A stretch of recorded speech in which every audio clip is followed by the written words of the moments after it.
All right, and we're live. Actual play, the Mutant Epoch, the High Desert Session 9. Hi, we are back after a couple of sicknesses, and most of us are sick again, but we're here. Because, why not? It's just that time of year, too, where everyone just gets sick. So the last time we played, the players had gotten themselves through the Silt Seas. We had named that episode Antlion, because they fought a giant antlion and kicked its ass. Throwing a grenade in its mouth. Fought is a general. Yeah, just surrounded it and beat it down like it owed you lunch money. But you managed to get through the Silt Seas with your guides, and you come up to the edge of High Rise, and you're coming up to the gates in broad daylight out in an open a square. 10 rabbit beast humans were being hanged in a gibbet. The guards themselves weren't even paying it any mind, and neither were a large amount of the crowd themselves. Some people were watching, but there were no wails of despair like, you heathen bastards! This was just kind of like the day-to-day thing, which is concerning when you have a society that's blasé about death. But it seems like it does happen frequently enough that they don't really have a large reaction to it. Or they don't care about the accused enough to also have a reaction to it. So one of the guards steps up to the group. He is wearing laminar plated steel armor made of heavy robotics. He has a Kevlar helmet and a face mask, but his eyes are exposed. And you can see that he has a pair of goggles that are strung around his neck. He has a rebuilt laser carbine, so a zap gun, and a long knife on his hip. He looks you each over, and he asks immediately for identification cards.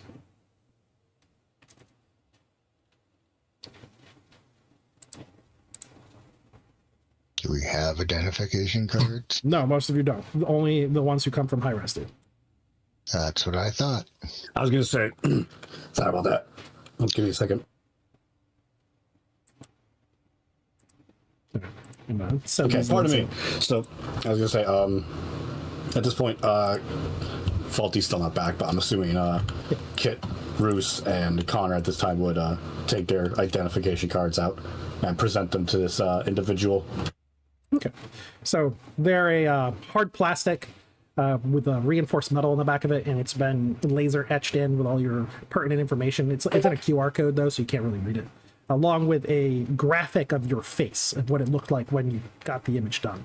He takes a look at the cards, and he pulls out a small little scanner, and he runs over it, and he nods, and he's like, all right, you're going to have to go back in for refresh. You've been outside of the control zone for too long. And he points to a building just off to your left with a small door and a little window, and you can see that there's a little camera there that is either for observation or for scanning. And he just casually points to it. You don't see any door handles, but for those of you who come from here, you know that the door is automatic. Like, you basically go up to the camera, and you'll present yourself. They'll look you over, scan you, and then let you in. Connor lets out an annoyed sigh, like, really? Fine. This again? Fine. Okay, well, hold on. We got a couple of visitors with us. Connor gestures to the rest of the party. And yes, the robots are fine. So is the rabbit. He takes an eyeball at the rabbit for a little while.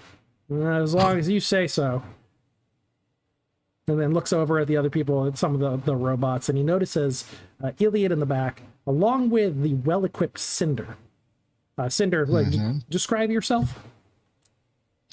Oh, he looks like riot police, basically. He's got, oh gosh, I can't remember, tactical armor. Yep. And a combat helmet, but it's inscribed with SWAT on it. Yes. And he's got, double auto pistols on his hips. He's got, the long gun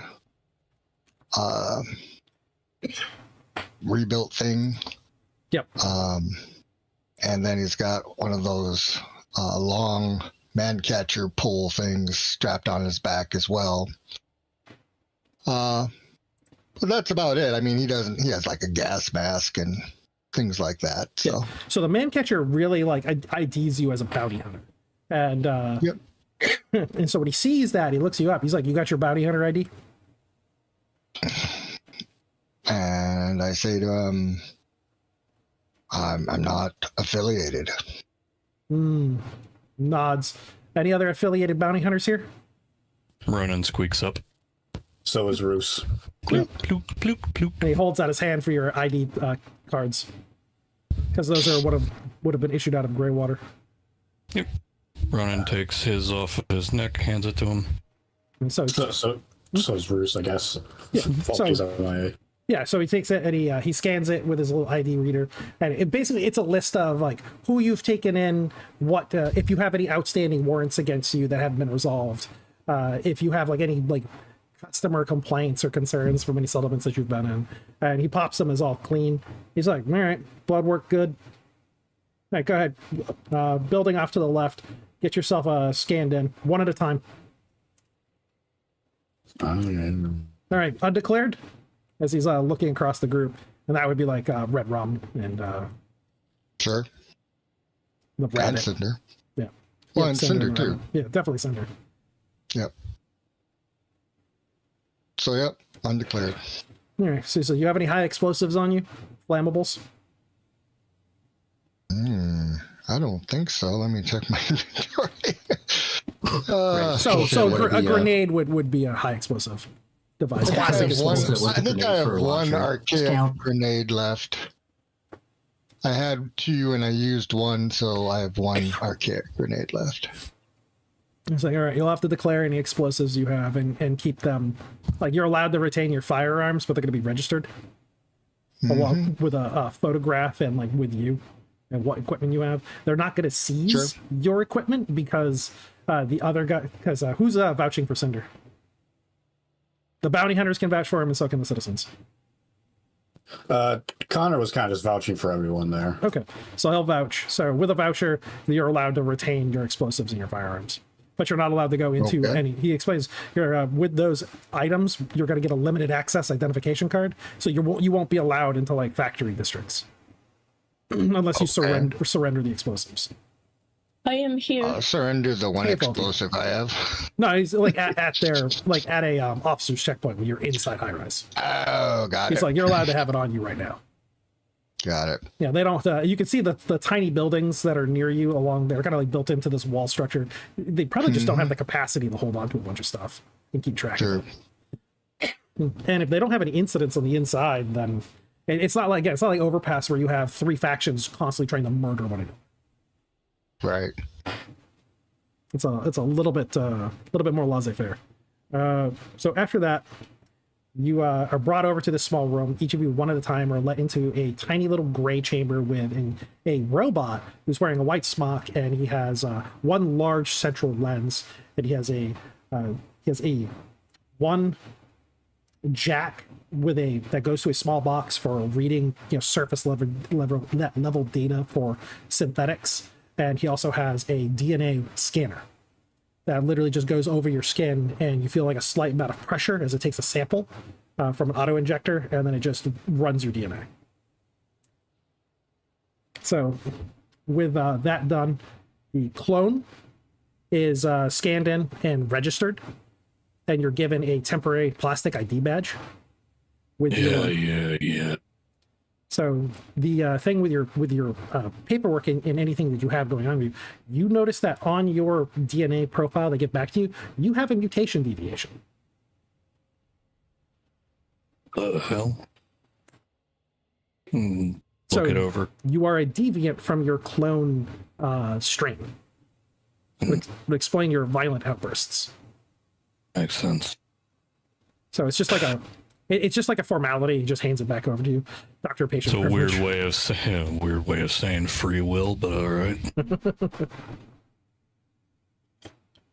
You sure you're done, Doc? I don't have to turn my head and cough. Yeah, just sit there. You are complete. Please exit the room. You know what? I make the little hand hearts. You complete me too, Doc. So for Red Rum, when they bring you in there, he asks you to submit your forearm for a DNA scan. She does. Now you're ghost mutant, and Yep. so this can be. Is there any kind of trepidation from that, from being from the Crossroads region? Not from being from the Crossroads. Well, yes, from the Crossroads region, in that her actual origin was in the Purist Empire. So Okay. she had to flee the Empire to the lower Freehold to avoid being executed. Yeah. So yeah, there'd probably be some trepidation, even though she doesn't feel like she's in the Empire. So he takes out like a chemical swab, cleans the area, does the injection, takes a bit of blood. A minute passes, and you're given your ID card, and on the card it literally says mutant variant human. But it has no details about what your mutations are. It just you're a deviant. Yeah. And so it's like when you're looking, do you have any questions for the physician? No. He doesn't really want to draw more attention to it than necessary. So he does warn you that if you use that card, if you go into the city for any pharmaceuticals, they need to be able to take a more extensive DNA examination to ensure that any medical treatment you receive will be accurate. So essentially, Okay. your body will reject drugs that others won't. Right. All right. If that's the case, that's the case. For our normal citizens, you're just given the normal like routine checkup where they just hand you your clean bill of health. They're like, all right, yeah, you've gotten two like a slight increase of radiation exposure. It's probably from the sun. They recommend putting on cream.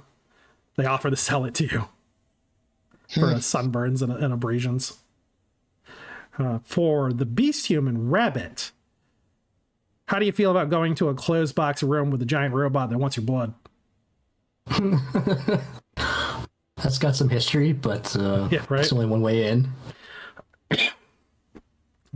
So it identifies you as a beast human rabbit, wants to know what strain you are. Strain. Oh. Like hair? Yeah. Yeah. So you tell That's them what she'll identify, just hair. hair. It takes a blood sample, puts it down on the ID card, writes beast human hair, and then asks if you have any further medical questions.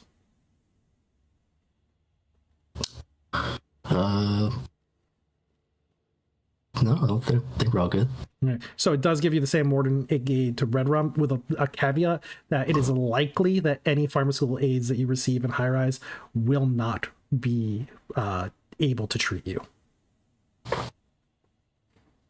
Like they'll do basically basic triage, but pharmaceuticals, like, don't bet on it. Yeah. It's like there's a high likelihood your body just rejects them. Put an addendum on there. Please do not use animal testing. No animal testing. Yada, yada, yada. All right, so you are registered. Did anybody who goes in there have any specific questions? Because I'm going to end with our plantoid. Did they say anything specific to Cinder? No, just when Cinder came in, they just asked him to submit to a brief surface level scan of his cybernetic brain, and that was it. All right. And since he has no contact with Lissa virus, that was literally the end of his examination by him and an ID card. Yeah, he's not real comfortable with that because he's like paranoid about being hacked. But Oh, that's why the box they're using is a neutral interface. So okay. you pass data to it, and then they look at it. All right. Well, that reassures him. Yeah, that's the same thing Beans had to do in order to contain the Lissa virus inside that box. Yeah, Mira. pass it to Mira had to pass it to a neutral interface. Yep. That's acceptable. So yeah, they do let you know that you are not allowed to jack into any interfaces without a deep scan of your entire neural network. So I let them know I would not want to do any kind of interface ever, so shouldn't be a problem. all right, then they hand I you. don't trust their interfaces. Now, You weirdly, cat, I'll never interface before marriage. when they hand you back your ID card, all it says is human variant. Oh, interesting. That could literally mean anything. Right. Doesn't say mutant, just human variant. He has a third nipple. Yeah, it could just look slightly mutated. Okay. Doctors beware. It just allows anybody like who has to treat you medically, like, oh, there's something else going on here. Sure. So with our plantoid coming over there, so you do your roll up waddle in. Yep. Waddling. So it sees your body type form and identifies you again as a pumpkin plantoid, but you are a mutant variant of the pumpkin plantoid, and it wants to know where you come from for purpose of genetic strain research. You may choose to deny this request. I make the gesture of a winding path. So then it asks you if you are nonverbal. Okay, or nods. Okay. And so it takes a... Will you submit to a seed sample? Spit out one. So it takes the seed and it puts it inside a little vial and it gets stored away. And it takes a sample from him as well, and then begins to analyze it. And it comes back with your record as a bounty hunter, and it gives you your ID card, prints it out, and you have a new one with your bounty hunter serial code on it, along with like an image of you and your seed shape and size as well.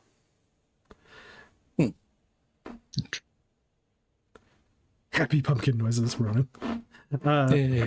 Seed. It also gives you the warning that they do not have any plantoid pharmaceuticals on site. So if you were injured, you have to provide your own triage care. They will do what they can with instruction, but if you're rendered unconscious and they're unable to assist you, they will do what they can to the best of their knowledge. Reach into my bag and pull out like 3 fingers and eat one. It asks you that you do not display acts of cannibalism within the city of High Rise.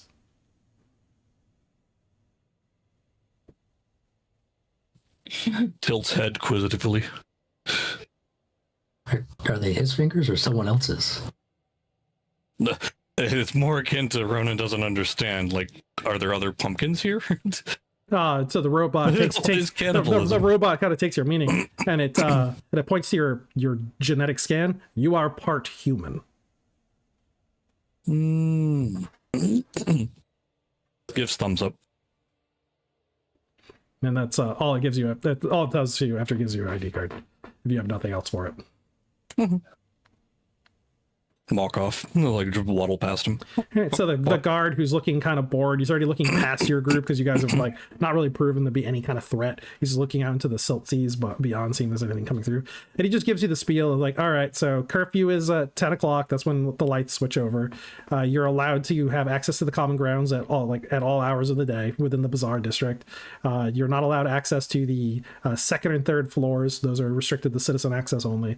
And any of you with like firearm devices or explosives, you're limited access to any of the factory installations within the city. You can have access to 1 liter of water free for the day over at the water hole, which is you basically, they'll scan your ID card as a redeemable chit, and you're allowed access to that. If you're looking for any jobs, there is a work camp notice board where you can receive an employment employment interview where they can like place you in a job location, and that's going to be your surest path to your citizenship if you're looking for it. For returning citizens, welcome back home. Your presence enriches us all, yada yada yada, like whatever else he has to read from his little like cue card that he probably memorized by now, and you're allowed in. High Rise is massive. The interior ground floor goes on for almost a square kilometer. Then either side that rises up into rock faces on your left and your right. The immediately in front of you is a incredibly tall and dense structure filled with small windows made of some kind of concrete from the years when civilization still ruled across these lands. It seems to be completely impermeable to the sands and winds of time. The structure hasn't rounded or cracked or fissured in any location. It seems just really well maintained. Beyond that, you can see the sprawling complex of factory works, cobbled together machines, mechanizations that really have no like clear purpose or design, that are like drilled, faceted, and built atop the mountain range that dominates the skyline behind you. The area that you're immediately in has quite a bit of sunlight through the majority of the day, but it does cast a long shadow. And thankfully, during the high noon period, the bazaar is underneath an overhang of the larger high-rise construct, and so you have good shade. There's small signs all over the place, all of them with all written in English, but also with pictures to kind of denote to those who can't read or write, like where this is or what that is. Businesses that sell firearms, food, household goods, job notices and boards. It's a mill of all sorts and kinds and types. You have mutants, humans, robotics, a couple plantoids milling about, looking over at wares and goods. And obviously, the giant gibbet in front of you with the 10 dead rabbits that are being lowered down from their execution and laid out on the ground, and a group of robed individuals in gray, their hoods up over their faces, are marching up the gibbet and doing some kind of like rite of passage. Now, this is new to the citizens of High Rise. There was always religious people within the town, but never really like a large structured organization. Like they were small, but you can't really remember them doing like rites over bodies in the past. Old Marge over here used to worship something. Yeah. Like Bible studies. Oh, God, what happened? Sorry. I thought that was Cut out for me, so I thought maybe it was on my end. Oh, okay. No, I'd say No. I'm hearing it cut out too. I was on my Yeah, end. same. It's Dojo Blue. We'll just Everything- blame Discord and move forward. Yeah, I'm at 21 MS, so it should be pretty good. Okay. Okay, so So you see robed individuals approaching the bodies. yep. Performing some kind of weird ritual. Mm-hmm. You can hear like a soft tune being sung, where someone seems to be singing Amazing Grace. Hmm. Ronan, being inquisitive, is going to just walk up the thing as if he belongs there. And you said this is new to even residents at High Rise. That's what he said. Yeah. It was cut out on my end. Yeah, they're sorry. Say that again. Oh no, it's just this is new even to us. Yeah, like it's new to you. The trio. Yeah, again, there was Okay. always people that were practicing some form of religion, but the organizations of those religions were quite small. Like Bible study groups is really as far as it got. There was a couple small This chapels. is like some weird LARP going on now. Yeah, this is yeah, exactly. This is LARPing for something.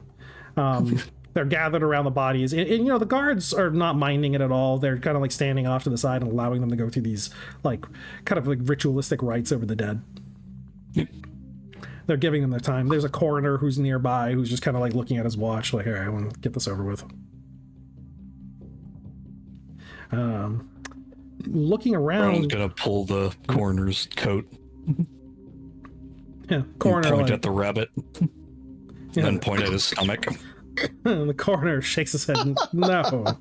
No, these bodies are going to be used for reclamation for soil. Points at the body, points at the stomach again.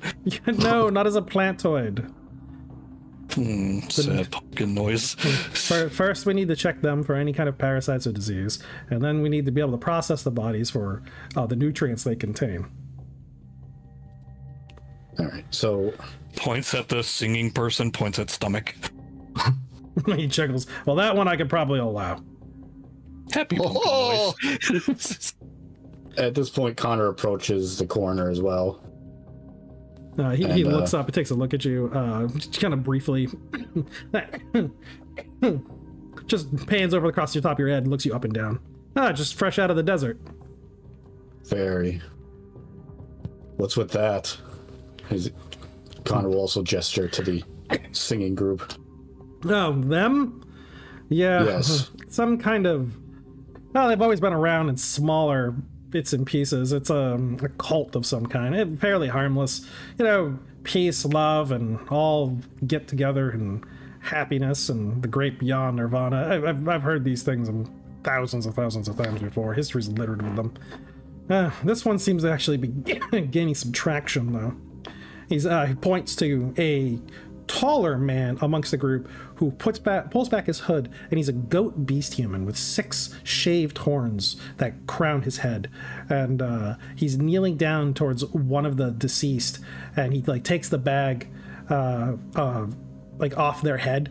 And, you know, it's a horrible sight when you see a strangled and hanged person with the bag off. And despite that, though, he doesn't like make any quiver or anything like that.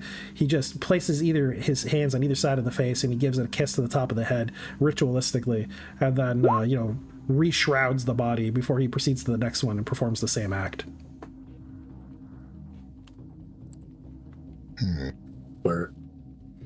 What's this cult's tie with the hanged? Probably nothing. They petitioned the city to be able to perform last rites on any of the condemned. The city saw no reason to oppose them in this action. Maybe it could bring some good out of it, and so they've allowed it. The moral center and souls of individuals are still important, regardless of whether or not you actually participate in these kinds of belief systems. I was gonna say, I don't remember this happening just a few weeks ago. He shrugs. They've always been here, just in smaller numbers. Hashmal's recently had them start coming out into the open. He's the leader, that's his name. He says, more or less, this was a small splinter cell of a larger group. More of their adherents have recently joined the ranks of the city. Matter of fact, the sheriff is a convert. The sheriff? Yeah, Ephrieli. She is a convert to the cult of the Holy Nirvana. I was surprised too. Yeah, so was I. But, you know, I mean, she already belonged to one crazy order before. Why not another one? So, Iliad, yeah. You would have heard him say Ephrieli. That's a weird name. And that's a Hydraulic Knight's name. Hold on. Yeah, Iliad will kind of push past now. Kind of standing next to Connor, who like shuffles away, giving him a side eye. He just kind of turns. He looks at like probably Iliad's chest, and then like lets his eyes wander up towards the top of him. Oh, yes, the sheriff Ephrieli. She was a Hydraulic Knight. Retired. Let's see.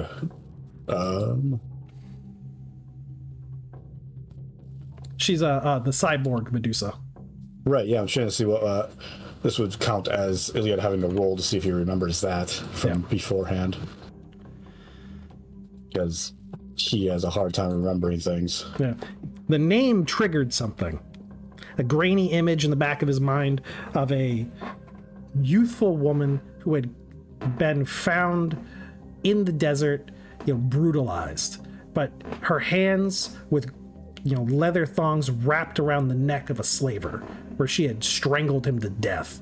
In the process of doing, her legs had been destroyed during this confrontation with him, and the knights had taken her in, bandaged her wounds, allowed her to live amongst them for a while, and she began as a clerk, because she couldn't do much until she had her lower her lower body cyberized into a snake.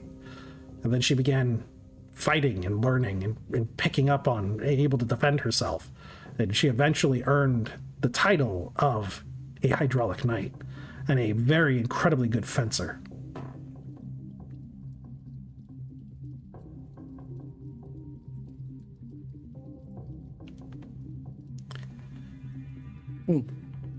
So, I'm back. Sorry. Yeah, with that, Iliad looks down at the man and says, where is she now? Probably in her offices, I'd assume. And she doesn't usually attend common hangings of just rabble.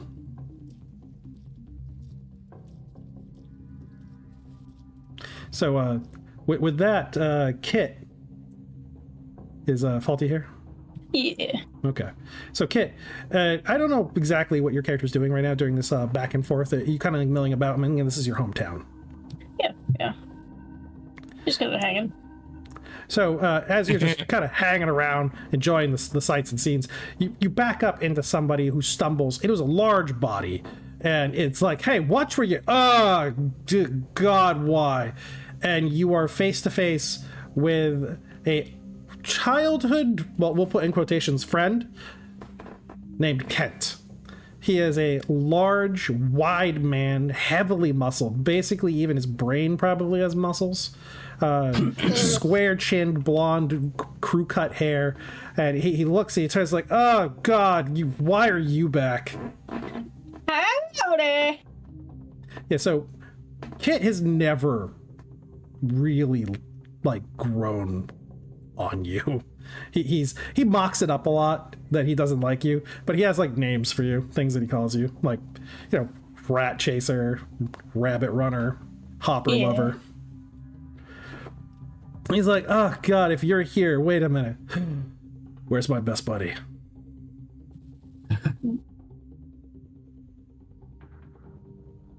That would be Connor. At this time, Connor's still like distracted over by by the conversation at hand. He like literally he grabs each of Kit's shoulders in his huge hands and he like shakes her like, where's my brother? They're not brothers, they're cousins, but he's over there. so he's like, he like pops his head up, he looks around, where over there? As he notices, and then he goes, oh, as he sees Iliad. And his eyes get large and like they sparkle as if he's seeing his hero. He's seeing a hydraulic knight. And Kit, you recall that this Kent, for his entire life, has wanted to be a knight.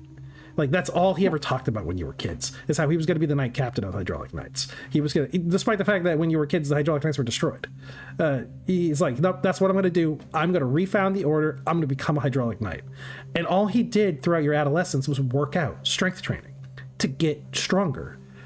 He eventually enlisted with the Guard at High Rise, and he's been a model officer ever since, but he's never really kind of like lost that childhood joy of the hydraulic knights. And it kind of helped a lot that the sheriff was a hydraulic knight herself, you know, and that's kind of why he joined the Guard. And he just kind of like pushes you aside like you're a sack of potatoes. And just and beeline straight to Iliad. So Cole, there's really kind of like a lot of movement going around all and around you. Just a whole number of different types of peoples. What's Cole's take on this place? Too busy. Too busy. I hate these things. Every single one of them. I don't know what the hell they're here for. Too much. Well, Too much around here, and since he's not taking off his gas mask, it's a very limited field of view. yeah, narrows it in. How about Cinder? What does he take about this place? Cinder doesn't care about the busyness or the crowds, but he assumes that there's, you know, criminals everywhere, so he'll keep a sharp eye out for pickpockets and people bumping into other people, and you know, look at them critically and did you just heist something? So, Cinder, with your eye, you see petty acts. With just a few moments of watching, you see a small child, you know, run a distraction, another one bump into somebody, take something out of a bag, slip off into the crowd. So there's definitely low-level petty crime here, which means there's work. So is there a guardsman nearby? There are guards, they're watching, but there's just, again, there's so many, the density of people is large. They're seeing it and ignoring it, or I think they're just missing it? They're missing it. They don't have your eye. They're looking for large civil disruptions. And the person who was like, it was pilfered, they didn't even notice it. As far as the guard saw from that was just the equivalent of two kids running around playing. Yeah, just somebody bumping into somebody else, kids not paying attention. Nobody was, you know, everyone's like, ah, yeah, whatever, it's kids. Not realizing they probably just had something out of their bag taken. Yep. All right. But where you have that level of theft, small children grow into adults, and it's not like they just stop committing crimes. Right. So, yeah, there's business opportunities here. Sure. There's some money to be made. Rhea, Mira, get 10 dead rabbits in front of you. Yeah, just watching that whole thing go down with the cultists and the hanging. Wonder if you could replace some of the brain in one of them. New body. What? Does Cole say that? What? Cole's it. Don't you need a new body? Gestures to one of the rabbits. Looks like you got 10 to choose from. Jesus Christ. That's how it works, right? I don't know. Some fucking welcome party. Good God. Not the worst I've seen. Definitely seen better. Maria's kind of used to like the hustle and bustle of the place, but she's probably, already kind of gone off to kind of look around the place a little bit. So, Kind of interested in finding Where someone can see you. So as you're Should've moving tied a around, rope to it. Right. Literally just kind of like wandered off. Well, there goes Rhea. No, it's sticking around. This is fucking weird. So you just in a few minutes of walking around, you find another rabbit person.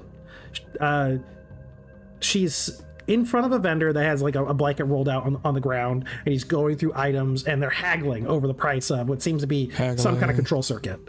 And she's like, 20 silver is way too much for that control circuit. Look at how corroded it is. And he's like, the contact leads on this thing are like, how old? This is like 400 years old. This corrosion throughout the entire thing. Now, drop it down to 5 silver, and I might be able to salvage some of the copper for scrap. And he's like, I assure you that this works just fine. He has a continuity device. So he has a, what's that called? A continuity device. And he's like testing continuity. He's like, see, it beeps. We have continuity. And she's just like, no, it's intermittent. And it's not good enough. And again, they're just haggling back and forth. But he doesn't seem to have any problem just having a rabbit there, despite the fact 10 of them just hanged. And the way that Kit talks, she's like killing rabbits all the time, selling their skin. They're people until they're not. You also notice that these are little signs and symbols that only another beast folk from the Underwarrens would recognize. That rabbit who's negotiating is from Dead Down. Oh, also. Yeah, it's just little things. The way the way her suit is cut, the way her gas mask is constructed. You can see that she's got an air. She has like the broken down parts of an air rifle on her back. It's not assembled right now. Is there anything that Rhea would recognize, from a military standpoint? No, she doesn't have military kit. The armor that she's wearing is the typical light heavy plastic, or the light plastics that you would find in the Underwarren. So things that couldn't turn into shrapnel. She got her gas mask, so she's used to that kind of life. And you can see she's got 2 replacements on her side, so that's kind of typical for anyone who wants to travel through the Warrens. But again, she got no military insignia. The weapon's not heavy enough to be a military grade one, and her knife is kind of short. It's more for utility than it is for fighting. Damn shame.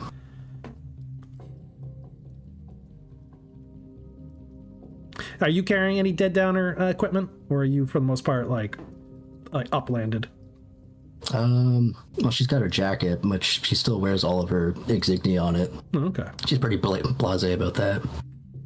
She doesn't expect to find any of them this far west. Yeah, to the west. Yeah, they're over the break wall. And it's like, huh. Usually, you don't get much further west than Colossus. Right. So, do you flag them, or do you just kind of let them go about their business? Yeah, we'll say curiosity gets the best of her, and she'll go up to her. And what's your electronics? Rhea doesn't have any. What about Mira? But Mira's there. She's got 1. She got 1. So Mira can make an intelligence-based check, the difficulty D, to see if this electronic they're haggling over is worth it. No. Oh my god. This AI is useless. Yeah, right. So just with what you have in front of you, you can't tell. Not without doing some tests. So whatever they're haggling over is what it is. So Rhea, what do you say to this rabbit?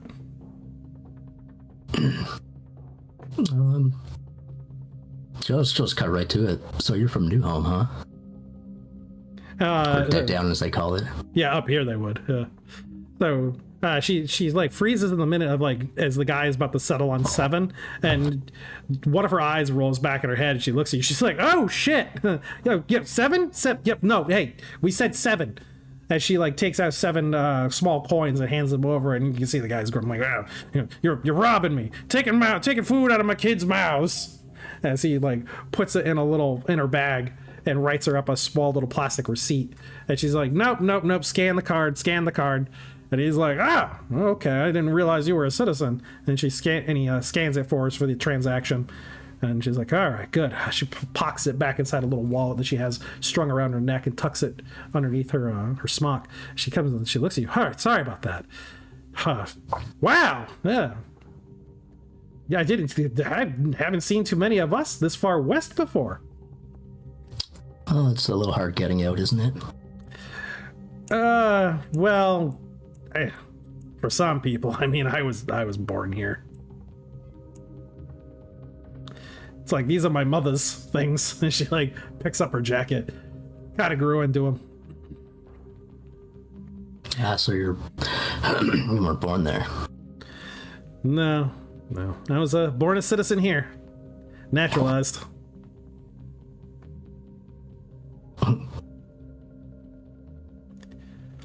Fuck, I have no idea. Yeah, like, what do I do with this? Yeah, right? It's like, oh, you're not actually from New Home. All right, pass her on the shoulder. Sorry, I didn't mean to startle you then. No. My mother would love to meet another one from New Home. It's been a while. I mean, she's always talked about home, but she's infirm and wasn't able to make the translation back to the east. She's like, well, you have a visitor's card? Yeah. She's like, oh, I think it's limited, but no. And she's like, can I see it?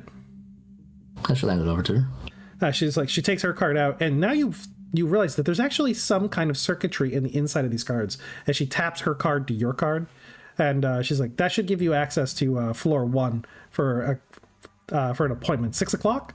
And she's like, room number 20. 6 o'clock, room number 20, floor 1. Yeah. Sure.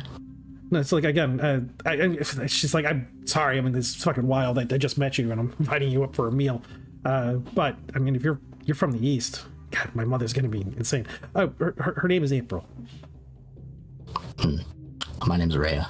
Rhea. Okay. Well, she puts her little paw out. She's like, well, Rhea, my name is Amantha. Shakes her hand. Little pawed hand, yours. And again, hers is much softer. Like, again, nice fur, never known like the predations of like hunger, disease, sickness, like chemical attacks. Like a lot of the kit that now that you're closer and you really can kind of examine her kit is old. Like the gun is serviceable, the gas mask is serviceable, but it's old. It doesn't. It will work maybe, but you wouldn't want to test it. That's new old stock. Oh, she or in this like case, just old stock, yeah. Yeah, she like holds it up. Oh, yeah, these are my mother's things. She always kind of gets nervous if I don't leave the house with my full kit. Battle You'd be rattle. wise to listen to her. I mean, well, not really. I mean, I've never seen any trouble here before. I've actually never left here. As she like does the little jump up and down for the battle rattle, and she jingles a lot. Like, that's not good. If you were in the deep down, like, this girl's dead. This is what we call prey. Yeah. Making a bunch of jingle jangles that's gonna echo through those chambers. Yeah. Believe me, there's trouble everywhere.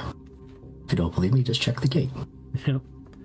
So she just, again, she's making a bunch of noise. She does her little hop hop, the jingle jangles. It's like, as you can feel that inner cringe of like, this child's dead. It's like, I made a mistake. what? So, you lived here your whole life. Yeah, I've lived here. All 12 years of it. Point me in the direction where there's any roboticists. Oh, roboticists? Well, you're looking for anybody that's on the ground floor? Or do you need something more specialized? As specialized as you can get. Like neuro-optics? Or you were talking like android replacement parts? Robotics? Mind-to-machine interfacing. Mind-machine. Oh, that's neuros. Well, she's like, she takes a minute to think about it. You know, she does the classic. This is a habit amongst your people, the foot tap that is kind of rhythmic. And she seemed to have picked that up from her mother. She's got her little tiny bunny head in her hand. And she's like, if you head over to the watering hole, and she points you to an area, you might be able to find a couple people that are actually specialized in that area. I actually work in hydroponics, and so I don't really have a lot of interplay with a lot of the people that deal with the robotic systems. I know that they're there, obviously, because they maintain all of the systems here. But it's a big city. I'll check it out and ask around. She's like, all right. Thanks for the pointers. Yep, 6 o'clock. Mira. 6 o'clock. She points to you. Amantha. And she waddles away. Yeah, and Mira reaches out. As she walks away, Mira just reaches out the clock crab and is like, oh, okay. Doesn't get to shake hands. Yep. Okay. Yeah. It's freaking poor Mira. Like, oh, I was ignored. She thought I was a pet. I had leg. Cole's just gonna reach down and shake the crab claw. There you go. Feel better now? Thank you, Cole. It's cold in here. So, there's still rabbit bodies if you want one. Look at Rhea. Too soon? Yeah. Yeah, it's always going to be too soon. Alright. Not good about this Awful. feeling stuff. Right. We're not allowed to do that. Actually, I gotta get this off my brain. Cole, you're a minor, right? Looks down at Valentine. Last I checked. And your name is Cole? Cole Carbone McIntyre. Yeah. Our naming conventions are fantastic. I'm literally named Cole. Okay. I just needed to get that sorted out. No problem. It's more akin to, I liked it better than a number. I think my serial number is 177342113411775. Cole runs off the tongue better. We're gonna make you rehearse that one. You're gonna have to recant that one later. But what if your name was number 1? No, I'd be dead probably. I think most of them were dead in cave-ins.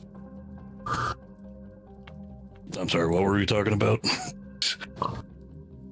How you need sensitivity training? I can feel things just fine. It starts putting his thumbs to his fingers. I haven't lost feeling in my arms yet. The black lung has set in then. No, not yet. Alrighty. Cole's just gonna stand there awkwardly. Yeah, don't know what to do with my hands. Just kind of, it's the whole putting the thumbs in the belt loops. Like, well that's One that thumb. then. After fidgeting a little weird, Dusty trail. kind of reach, like pull out Valentine and start flipping it in the air and catching it by the handle. Boop. There we go. So Connor, you're sitting there having been kind of like cast aside by the coroner that I know Iliad is speaking with, and you just hear, brother, you're back. Oh boy, Connor has the split second to think before inevitably he's picked up in a giant bear hug. Oh yeah, just scooped up and just like this. I thought you were gonna die out there because you had I thought Kit, so too. because you had her with you. As he like turns his head around to look at Kit. He'll slack-jawed. Come on, Kent. She's not that bad. She's evil. She's wicked. I know she is. Just look at her. Her beady little eyes and long ears. Wait a minute now. No, that's about right. Well, I ought to hunt you for sport. How dare you go talking to me like that? He still has Connor wrapped up in his arms as he's like looking at you like over the top of him, like just giving you that stare. He's got that look of like, don't you talk to me or my son ever again. Exactly. Just this constantly Connor has to deal with. Oh yeah. So, where's Roos? Yeah, Roos is kind of hanging behind Kit, and not necessarily mute, but he has been like holding back and making sure that the whole party doesn't get into trouble while they're here. Ken just kind of like Understandable. He's seen us outside of this place. It's like, right. Is anybody dead yet? No. All right, we're doing pretty good. Yeah. Yeah. A good day so far. No Whenever doubt. it comes to Roos, I always imagine him like a day hungover. Yep. Just like always just having that look on his Actually face. fucked up. Yeah. Bro, it's like freaking 9 a.m. You drinking? It's like, it's the only way I function. He was made as You know the best cure for a hangover? Never stop running. Ken puts down Connor. He's like, Bruce, pallid skin, sunken eyes. You seem healthy. Howdy, Ken. How are you? Killing me over here. Yeah, he lets you go. Like, oh, sorry about that, brother. Been doing a couple of extra powerlifting sessions these past 2 weeks. Really had to break down the nerves a bit. So you came in with a hydraulic knight. As he's like looking over, he's like leaning down and saying it really loud as Iliad's talking with the coroner. He's like staring at him, just again like just a child. Connor is like he was excited seeing his good friend there, but hearing that, his face kind of his mood kind of falls and like, yep, sure did. Roos walks over and puts a hand on Ken's shoulder. Yeah, why don't you go talk to him? Oh, I think I will, but I think you should. you gotta gaslight him. Yeah. I'm gonna gas him up. You can see he's nervous, like he's like doing the little foot tapping thing back and forth. He's like, I don't want to disturb him. He seems to be busy. Oh, but I'm never gonna get a chance like this again. You know, I have his collectible card. You what? Bruce slow blinks. What? No, there was a merchant that came down from Greywater and he had a whole set of them. God, it must have cost me like, and then he like rattles off a figure which is more or less equivalent to like a month's pay. You're still doing that? So you don't understand. It was one of the it was one of the special edition metal ones with his knighting on it. Oh, it was so beautiful. It had the holographic display, like when you turned it, it did the side profile. You could see Athena on the front one with the knighting sword. And like obviously, like these things didn't actually happen in that way. It's just an artistic rendering of like a beautification. He's like, wow, he's kind of bigger than he was on the card, which again makes sense. The card's like 3 inches tall. Ronan concerns me. I like the face skin. It's the best treasure we've gotten today. I want there to be a side quest where we get him a collar, like from the movie Up, and we can finally translate him. Worst It's thing just nothing but like the doom metal theme. Just Yeah. Give it to him, then take it away immediately. like, oh no, less of that. A lot less of that. He's talking in tongues backwards. kill Son Goku. Just Android 18. Yeah. We're just gonna run this program again.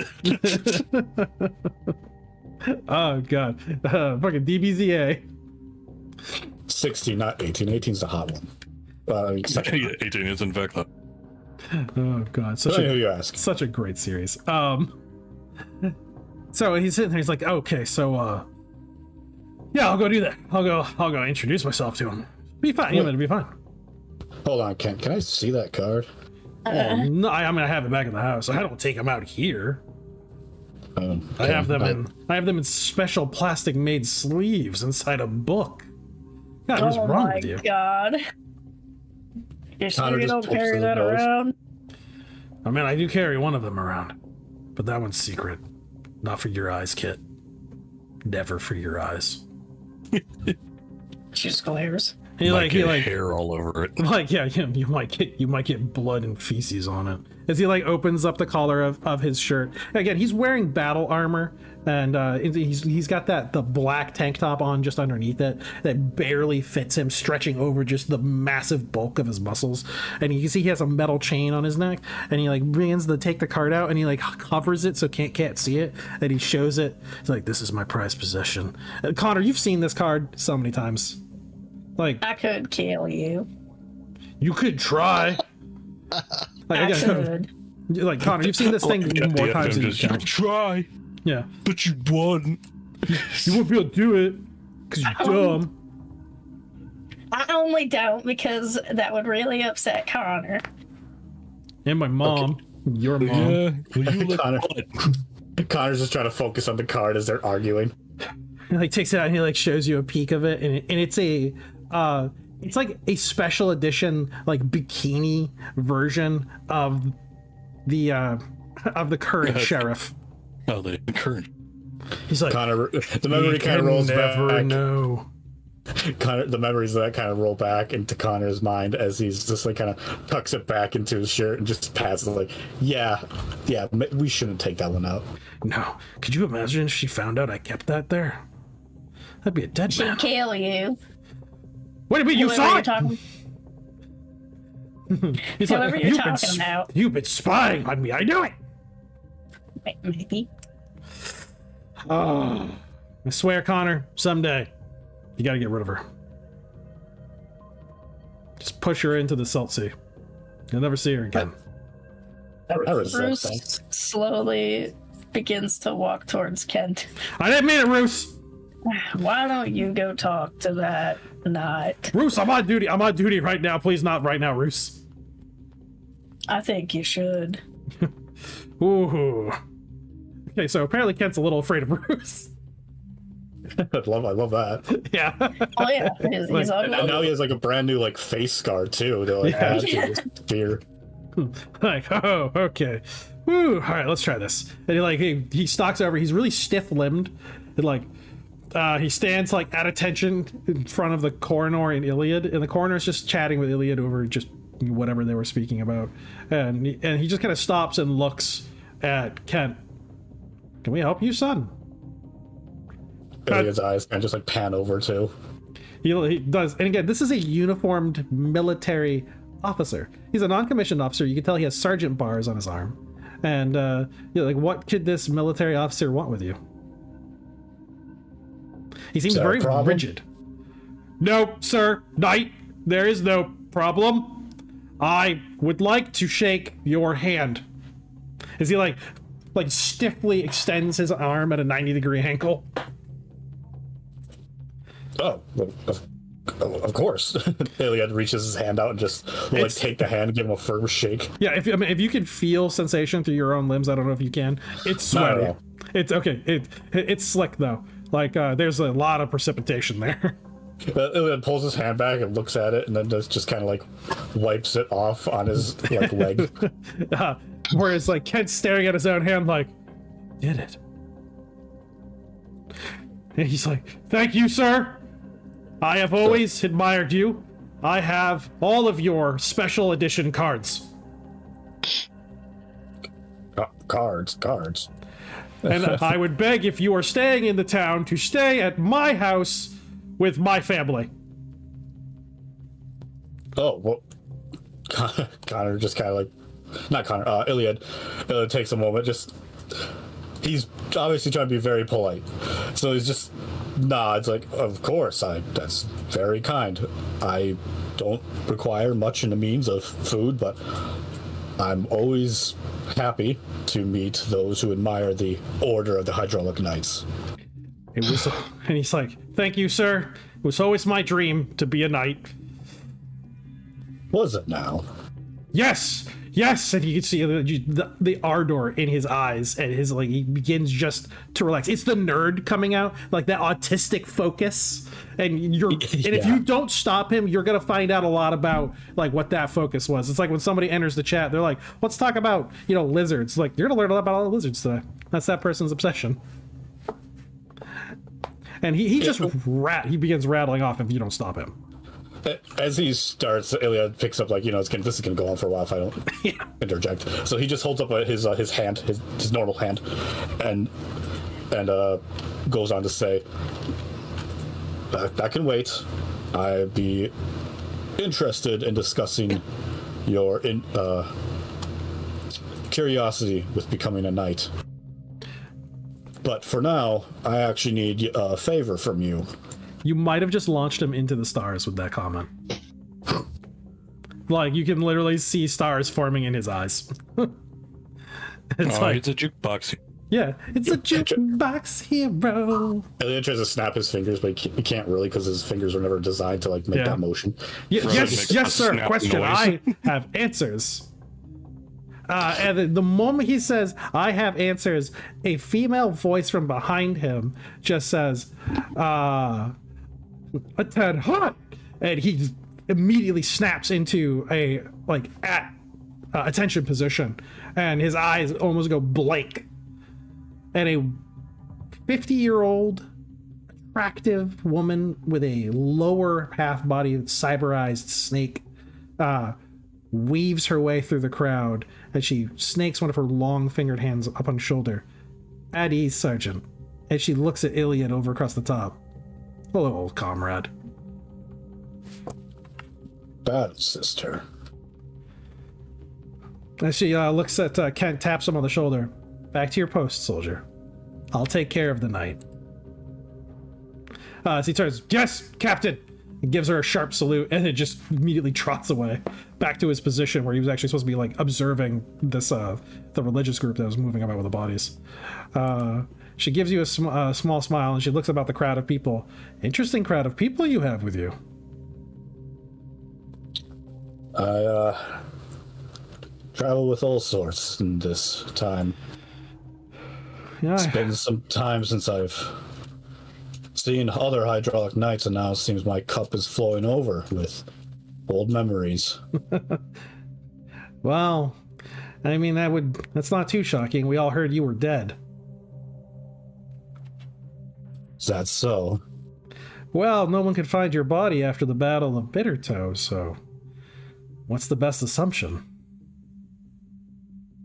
Well, that's all in the past. Things have changed, times have changed, and you, old friend, doesn't look like you've really changed much at all. She's looking you over, up and down. A few new scratches, a couple new dents. My hull has seen worse for wear out there. She still has her sword that she earned, in her youth on her hip. But she's wearing the battle armor of a guard of high rise. She doesn't have any of the insignia of the hydraulic knights, nor her own coat of arms on her person anywhere. It's as if she's erased to all of that. Well, so you're staying in the city then? She's looking amongst these people, and then she nods to Connor, waves the Kit and Roos. Howdy. Came with locals. Yes, they let us here. They're very fine individuals. I'll be staying for some time, but my mission takes me back to Bittertoe. So you heard too. Yes, the lights. Yeah, there's been rumors coming through. A couple merchants that came from Greywater just the other week came by and said they heard activity up at the old ruin site. 10-kilometer hike and rough trails to get up there. It used to be Shrike territory for a while. Nobody wanted to go back into the ruins.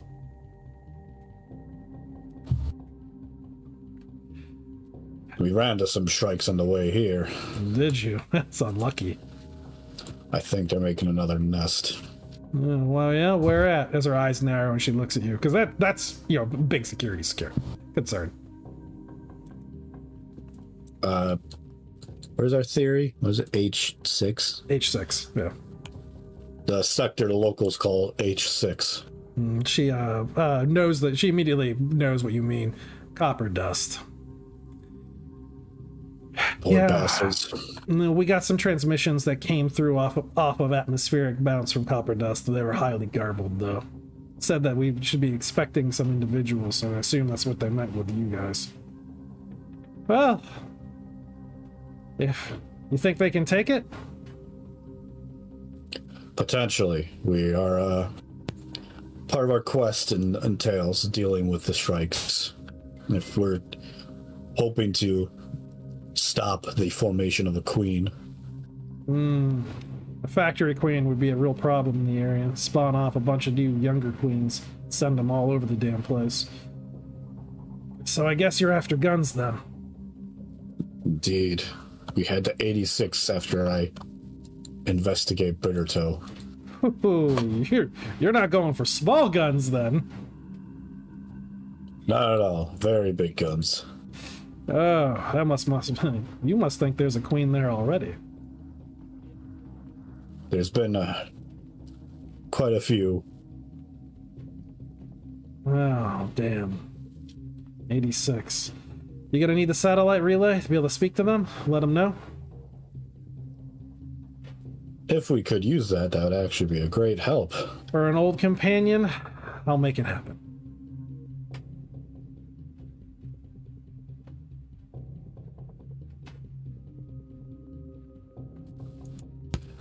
Iliad then nods his head like in a sort of bow, and then You got someplace you're staying up? I've been invited to partake in a evening meal with Kent and his family there, so I'm assuming I'll be staying there for the night.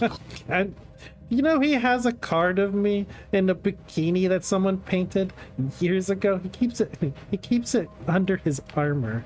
I caught him one time with it staring at him in the barracks. He doesn't know I saw him though. He has a interest in us that borders the strange. Borders the strange? It's gone well over that border. It's established itself and has citizenship. I suppose so, but No, he has a lot of enthusiasm and energy, but his heart and head are in the right spot. So the moment he came of age, I enlisted him in the guard. He rose up to the rank of a non-commissioned officer with only a few years under his belt. He's got a good head about him. You know, he's earnest, forthright, morally sound. All the qualities of a good squire. about that, No, Iliad. Now, I'm happy to see you, and I welcome you into my city. But you will not be taking one of my more promising officers on any harebrained quests. The knights are dead. what if we're not? Well, they're dead for me. I would argue that it is his choice if he wishes to become a squire, but I'm actually struggling to remember. Didn't you have a squire of your own? She raises her chin, and you can see her features tighten. I lost them in the battle.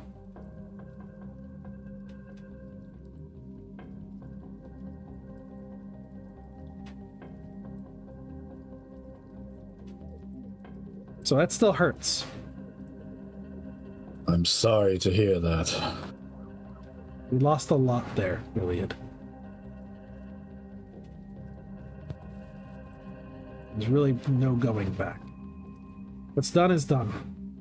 We need to get that message out over to 86 so they can at least have somebody knowing what you're coming to purchase. That'll get them started on making at the very least. She says, my offices are up on the 4th floor. You can radio con over there, though, and I can send down a yeoman in order to see to any of your needs. We'll get that communique set up and sent over to the radio towers. Let me know if you need any place to hole up. I've got free rooms in the barracks. It's not much, but for your companions, it's a cot and someplace secure to sleep for the night. Understood. She nods. All right, I have business I have to take care of. And she turns and she looks towards all of the people in the robes who are moving about their business, and she makes eye contact with Hashmal, that religious leader, and they both nod towards one another, and she walks and she gives you one pat on the shoulder, and she steps off to go converse with him. Now, Red Rum, I need you to make a wisdom type. AFK, be right back. Okay. All right, so we're going for a mental intrusion. Do you have any mental defenses? No, I don't think so. Okay. Nothing like mental screen or anything. All right. So before, while Iliad was having this conversation with the surgeon, and then later on with the captain, you felt something, a pressure against your mind, something trying to wiggle its way in. And since it's a stranger to you, you can take a willpower check in order to stop it from happening. And I need to find that damn freaking chart. Where is that chart? Where is that damn chart? The chart. It's empathy. Hazard checks. Oh, no, sorry, not empathy. It's Type? not telekinesis. Was it telepathy? No, no, I meant the hazard check. Yeah, that's what I'm looking What at. is Right now. that? Cinder's willpower. You are a stranger. Not Cinder. Rumrand. Yeah. That's a Rumrand percentage. has a 57. Yep. So sorry, it is a percentage to do this one. You have a You would 70. make a So you have a I. 17% chance to resist. Or sorry, 27% chance to resist this. Well, guess what? I rolled a 20. 26. You got it. All right. That's actually Rumrand. I should have switched over, but No, that's fine. It's the top number that's most necessary for this. So yeah, you're able to shut this out if you want to. It'll just be a buzzing at the edge of your awareness. yeah, she doesn't know if it's mental domination or what, so she's Exactly. not going to let it in. Yeah. But since you're able to shut it down, you're able to analyze it with your own mental capacities. Now you are aware of a nascent mental power that you haven't really flexed yet. So it's difficult to take control. It's a muscle that you haven't moved that often, but it's being able to feel and possibly project emotions or hear. Oh, you're at the very edge where you could almost hear voices or intent. But Yeah. you get the passive emotions, but every now and then you catch like a word, like the surface thoughts of the people around you if you really focus. Mm-hmm. Do you want to take a gamble at that and see if you can? Sure. All right. So it's gonna be your willpower. It's a type E check. Mm-hmm. All right, let's see.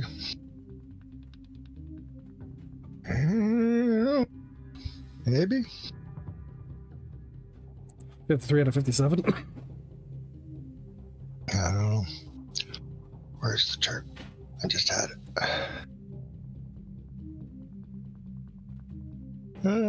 Type E. I think that makes it. I think it's a 62 for Cool. E. All right. So there is surface thoughts coming from the bestial goat human, and he's one of his golden rectangular eyes staring at you. And just on the very surface of his thoughts, you can hear a faint voice saying, "Your mind is still undisciplined. You need training. You need care and attention."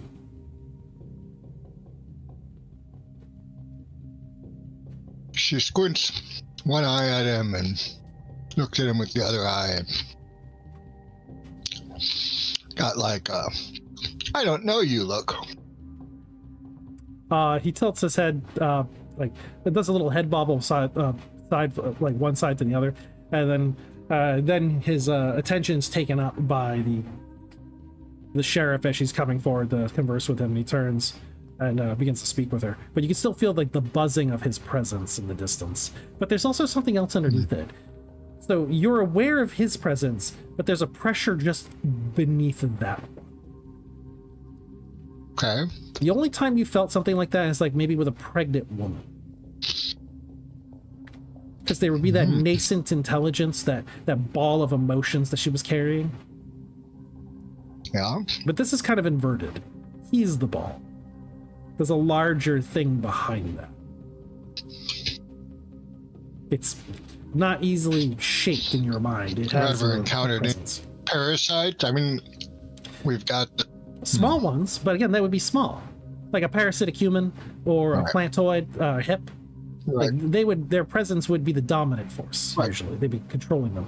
This isn't This is dominant. different. This is present, but he is a boat upon the ocean, and this is the wave that lifts it up.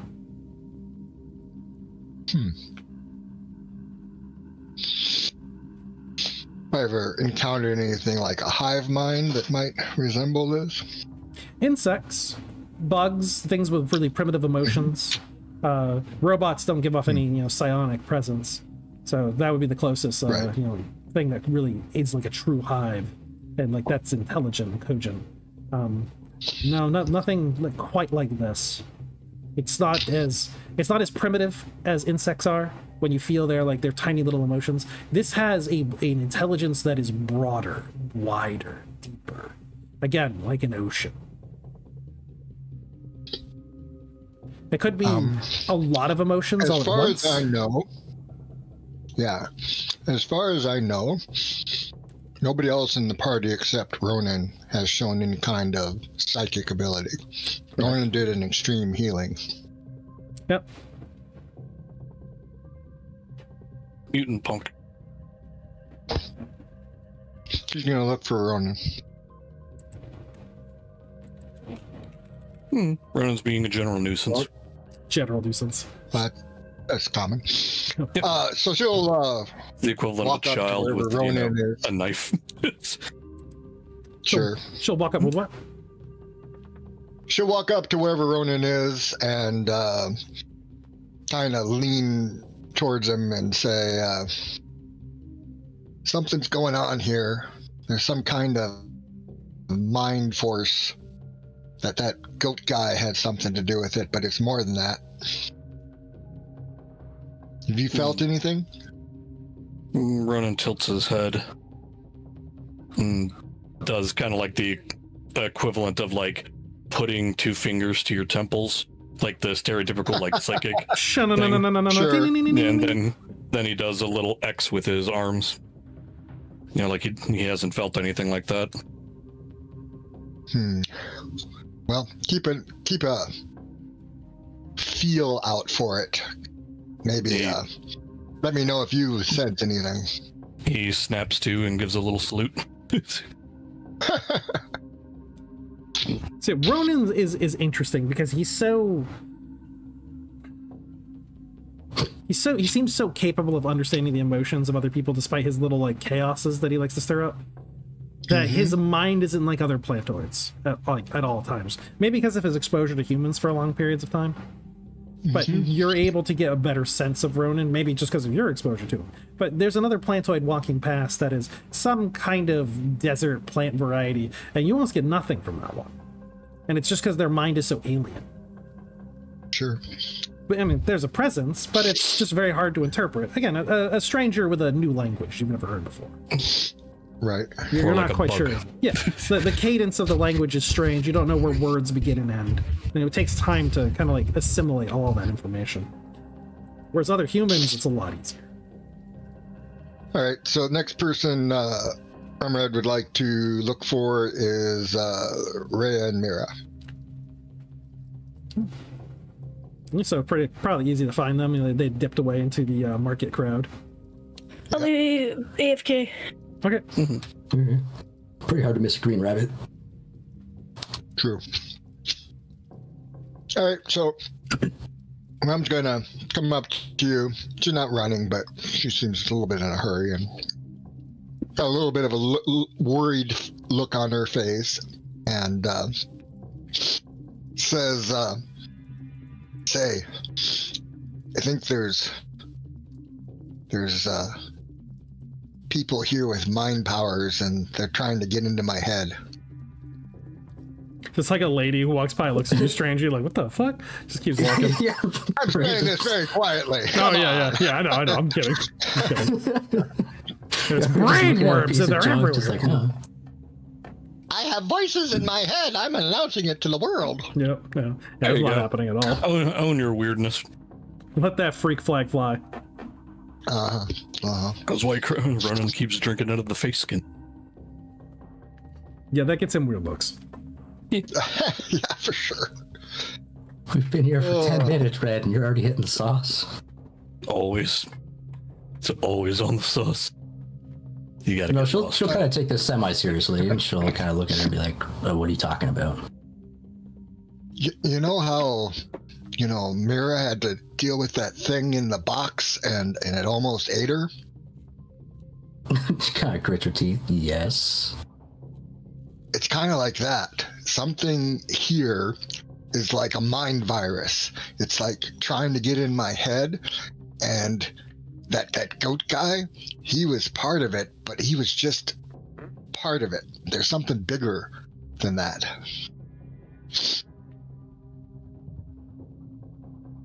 And I need you guys to know that if something starts acting weird with me, they may have taken control. I think it's something we all should be worried about. I'm back. Well, yeah, at least I can notice it.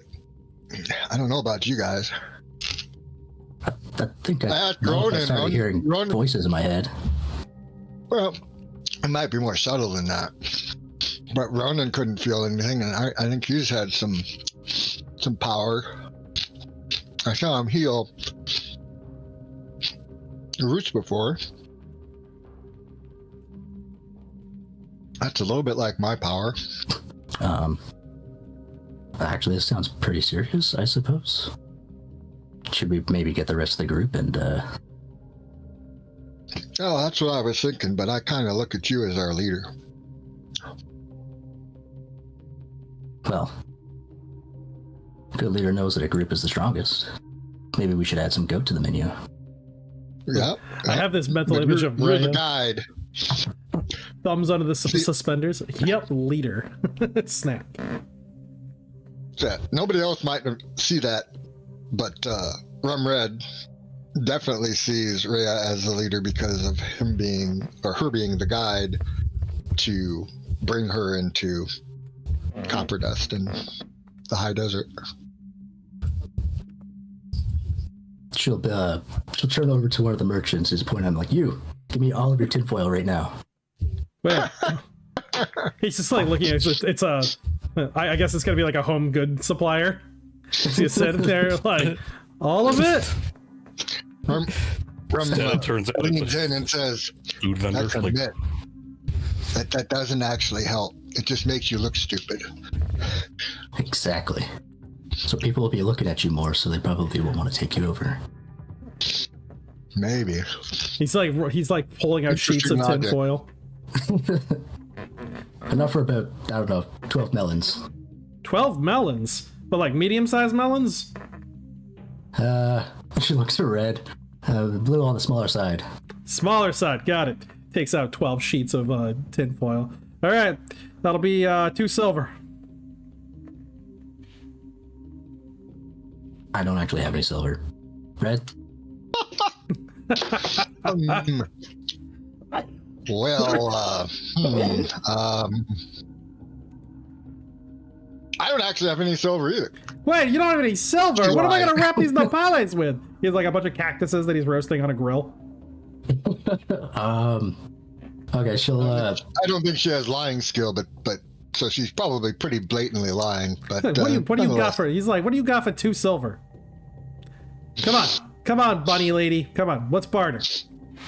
I got some all right, nopales she'll, here that I can take roll one out of for the you. bullets, I guess, that she got, one of the, Unity's bullets. Be like, all right, how much will you give me for one of these? One of those? Yeah, that's a fair trade. Takes a bullet. He looks at, oh, Unity. You can see like it's got the little tiny U notch on the bottom. I don't want to get. I don't know. Unity bullet. Fine. And he actually puts nopales inside the tinfoil, wraps them up, and hands them to you. So now you got 12 orders of nopales. It's salted with a little bit of like some kind of sauce on it, and it's just, grilled up cactus. It's like, huh. All right, she'll just take all those and like set them on top of Mira and be like, all right, let's go.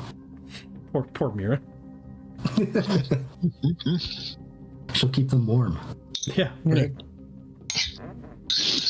Now, the other part of Rum's logic is that Mira would understand hacking, like a mind hack. Yeah, definitely. Yeah, I suppose, yeah. Yeah, loved it. Yeah, felt that intrusion, definitely. No comment, though. Any other characters with their interactions? Things they want to do? Nope. Right, so I think the only... Ronan probably just staring straight up at the goat man. like, huh, Eat him. that's a goat Eat him. man. Like, again, drinking out of his face skin. So the cultists that are there that have prayed over the dead, they gather up together in a small ring, and he seems to be speaking to each of them in turn, turning in each of them, and they're like nodding and giving him like these very adulent and admiring looks, grabbing his hands and shaking it like most like forcefully, like, yes, Father, yes, I'll do that right away, Father. And he's like, and it seems to just be aphorisms that he's just giving each of them. You be kind, help those that you see that desire that require it, and think of no need to yourself. Help those around you. Find faith in small things. Find wonder and beauty in wherever you look. And he just kind of does it to each of them. A lot of these are kind of empty-headed. Like they don't really have like deeper Platitudes. meaning. Yeah. But they seem to gobble it right up, and they just kind of go off in their own different directions. And then he himself kind of fades away into the... Pull on his rope. He turns and he's like... He turns for a moment and he looks down at Ronan. Yes, how can I help you, brother? Starts pointing at all of the other people, and then points at him and makes a rocking motion, like a baby. Like he's asking, like, are those your kids? In spirit, they are all my children, but in practice, no, none of them are my direct descendants. Tries to gesture him to come lower. He crouches a bit so that he can get closer to where Ronan is. Ronan just reaches up and touches his horns. Oh, yes. You can see, again, they've been filed down, so that they don't, like, project too far away from his head. Yes, I have 6 horns, radial. As they grow, they curve inwards, so it's a practice of own personal grooming and safety to keep them closer to the head. Ronan pops like a small piece of his the branches of his thumb off, like that enough to hurt. Ronan, since you like to indicate pruning. Since you touched where they were, you notice that around each of the horns there are 4 little holes, like hook holes.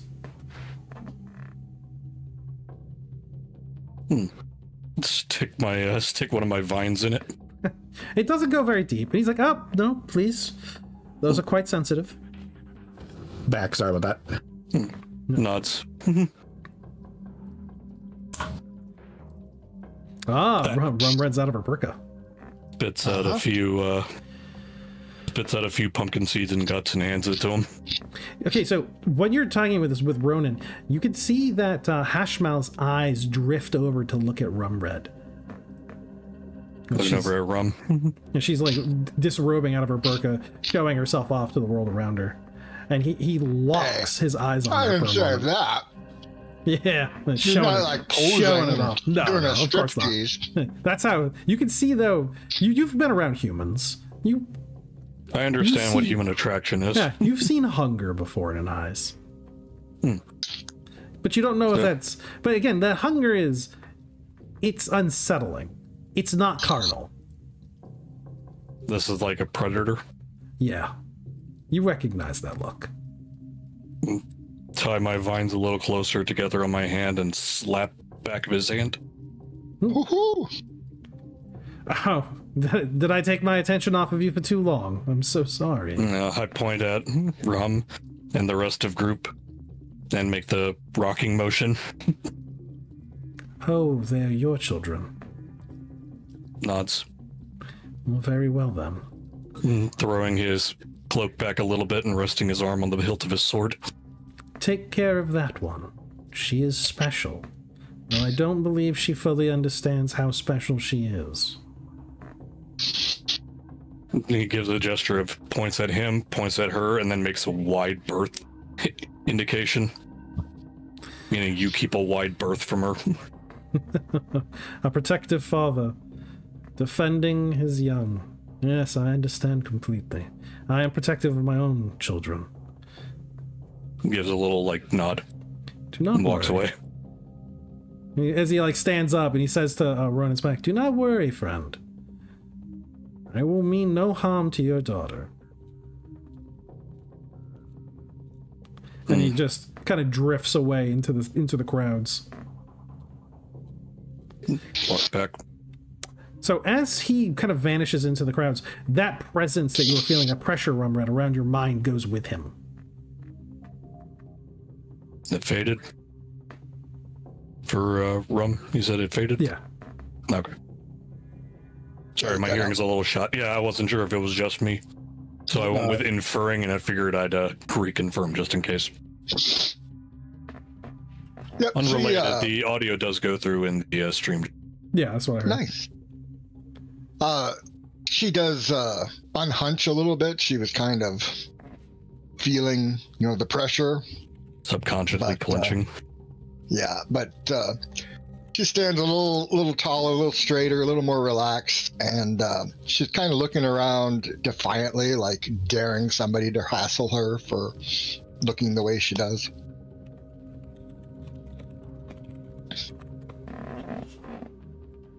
You would probably notice that Cinder, who had been just generally scanning for trouble and watching out for somebody trying to pickpocket the party, notices her do this, and he kind of frowns, and now he is scanning the crowd for somebody that might be looking at her with potential ill intent.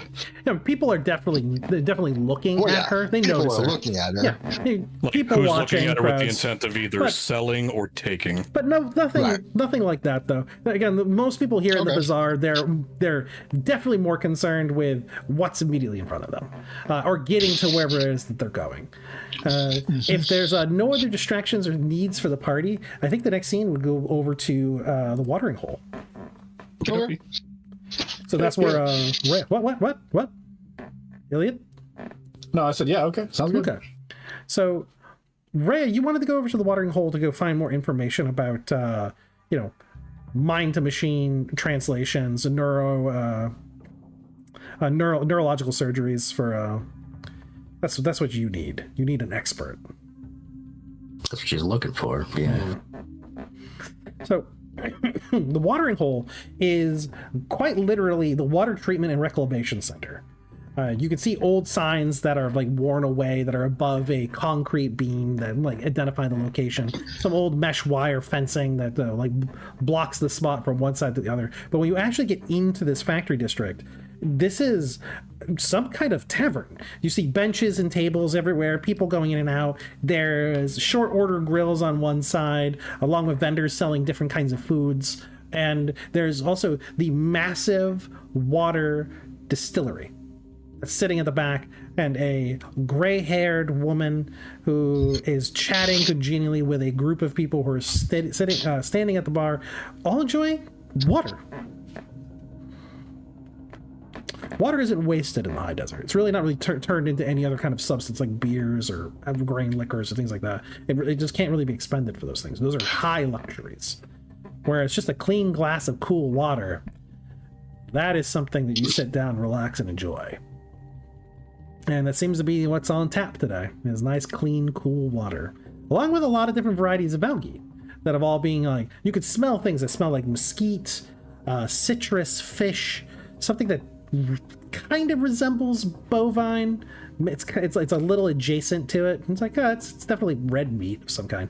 But again, it's all different kinds of algae that have been bred into different strains, proteins grown into them, and then textures added to give them some kind of shape and form different from the other ones around them to give your mouth some variety and not just your palate. And those are all being cooked all over along the sides. Each of you have a 1-liter pass for water at the bar if you'd like. And you can see, again, it's just a lot of people are just talking, chatting with each other. And they also come from many different walks of life. You have blue-collar workers, day laborers who are wearing, their uniforms from deeper in the factory with the obvious signs of people who are working their hands all day long. You have people who are also wearing more formal attire, cleaner, neater, trimmed nails, and clean-cut hair, like socializing as well amongst the groups of people. So office workers, people who work in less intensive trades that don't require them to muddy or dirty themselves. And so for Rhea's purpose, you're probably looking for somebody in that social strata. Physicians, businessmen, people in that era or area. Of that sort, I would imagine. Yeah. So you're in the area. What do you want to do? Food, social, sit down, strike up a conversation, play some 5-finger fillet with somebody at a table. Join in on a game of cards that seems to be, or some dice in a corner. I guess she'll get a canteen refill, I suppose. Cash in on that. Up on that 1-liter thing, yeah. Okay. While she's doing that, I imagine there's somebody that takes care of that.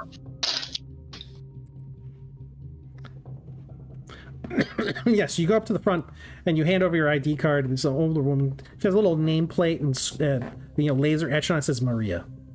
And she's like, so Ray is tiny. Doesn't even reach the top of the bar. Yeah. It would literally just be like some little hand coming up to the top. Engage her high heels, the high desert high heels. Oh, put on her striders. Striders. Gets her a meter in height so she can actually be waist high at the bar. Yeah. Ray's like, oh, hello there. Hello, Maria. Yeah, that's my name. What's yours? I'm Ray. I have a shit here for 1 liter of water. Got your ID card? Yeah, here. Hand it over to her. She takes things running around here. Well, that would be me, sweetheart. As she scans your card, and she takes your canteens and turns back to a tap and opens it up and begins to top them off. You do the maintenance? Maintenance. I do the pH balances, the chemistry. Man, I've practically rebuilt this thing half a dozen times in 10 years. And she closes off the taps and hands you your canteens. 1 liter refilled. And she hands you an open glass and some extra, and the extra that couldn't fit in the canteen. Would you mind pointing me in the direction of some of your other technicians? What kind of technicians are you interested in? Got anyone who knows the way around a robot? Plenty of them know way around the robots. She points to a table where you see a bunch of clean-cut, shaved, short-haired men and women who are enjoying glasses and also playing over some kind of logic game they have on a table in front of them, that they're just moving pieces back and forth, and they're all kind of just socializing. Well, that group over there, those are your younger students. There's a couple of the seniors amongst them actually have technicians' jobs. Most of the actual techs, though, are family men. You won't really find them down at the watering hole unless they're, trying to escape for the day.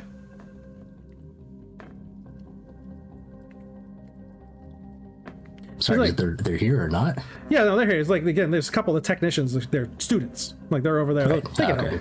He's like, oh, well, unless you want Clark. She's like, Clark? She points to an older man who's sitting kind of not really by himself. He's in the circle of the other people, but none of them are really socializing with him. He is too old to be amongst them. It's that 35-year-old who's going out to the bar with a bunch of 20-somethings. You're like, why am I fucking here? Old enough to be y'all's dad. Yeah. It's like, I made a mistake. What's Clark's deal? Well, yeah, he's a roboticist, electrician, pretty good at it too, but he's kind of in the doghouse. But that's his business. I'm not gonna really get into it. Fair enough. Thank you, Maria. No problem, Raya. Well, good luck with whatever you're looking for. I feel like I'm gonna need it. Yeah, she'll head on over then to Clark, sit down across from him, very abruptly, I suppose. slap down the glass, pour some water into it, and shove it over to him.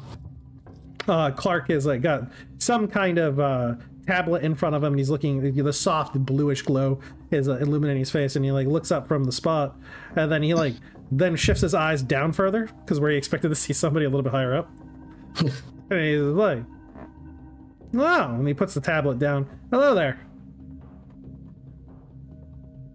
I heard you're a bit of a smart guy. Hey, well, one of the like the younger students, a bit of a smart guy. Like, who's this over here? That's Clark. The man's a damn genius, and he just kind of holds us something. I'm not a, just ignore them.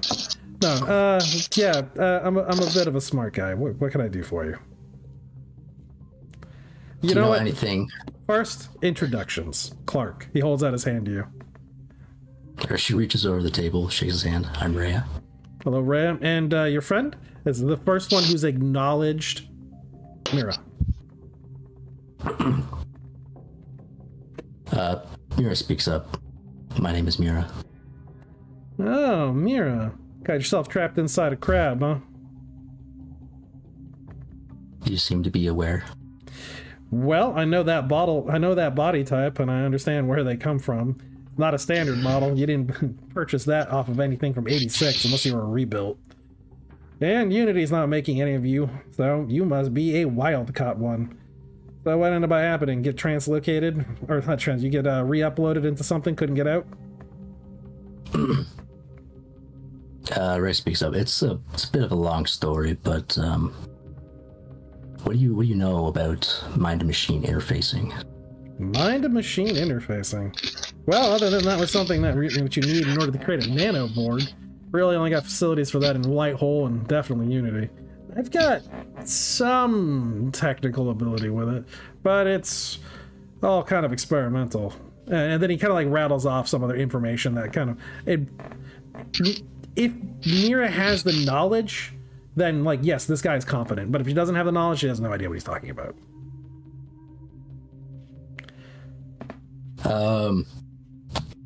I mean, as far as like going through the process, that's about as much as she knows, but... Yeah, robotics and medic is what she would need. She has robotics, but not medic. Yeah, so it's the biological side of the procedure is basically just unknown to her. And so he's like, yeah, but I know a bit about it. Why, you looking to patch out?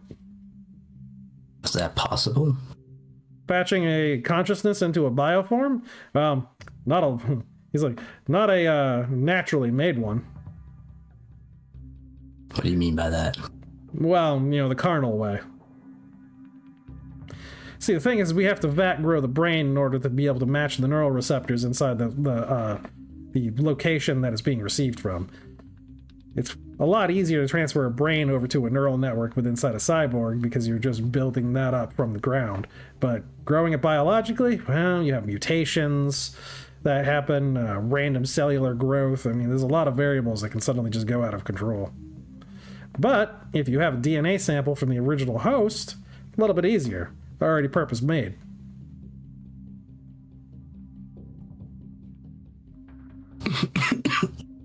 Oh, excuse me. I got about 2/3 of that. So he's saying if you have a DNA sample from the original host, then it's a lot easier to translate a robot back to a biological. But transferring a robot into any biological form, there's too much chance for mutation. The brain, like the biological organ's just gonna grow weird each time, and sculpting one towards a neural net is almost impossible. It can be done. Nanoborgs exist, but it is also very tricky. It's got a high failure rate. She'll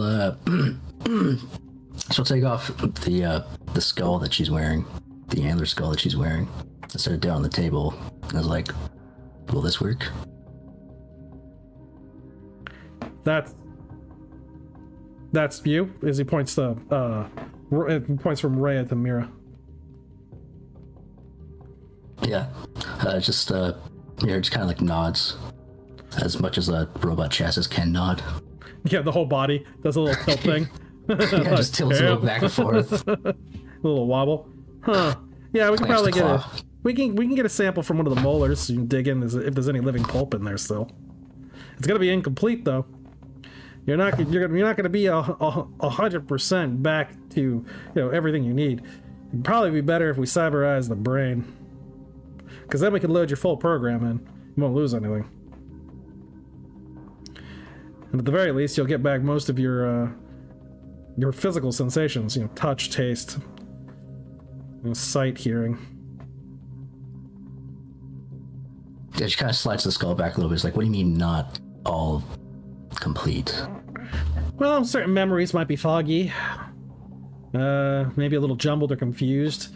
You might experience synesthesia, hearing colors, things of that nature, for a while until your neural pathways can reestablish themselves. The most tricky part is going to be your perceptions of things around you. If you liked strawberries before this operation, you may not like them anymore afterwards.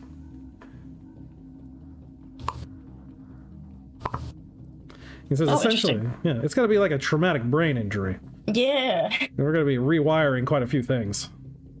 And your brain has to relearn how to be you.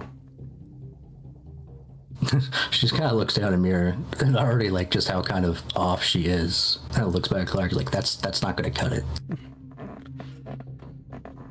Well, I really can't promise you anything better than that.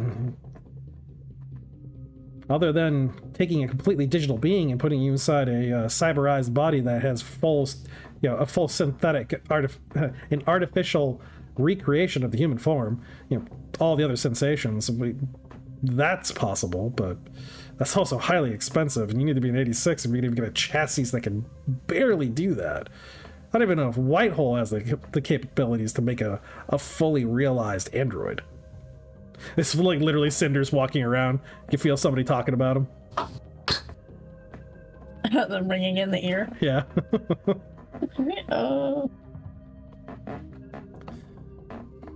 Yeah, for his my brain is just out starting to kind of like fuzz over with all these technical terms.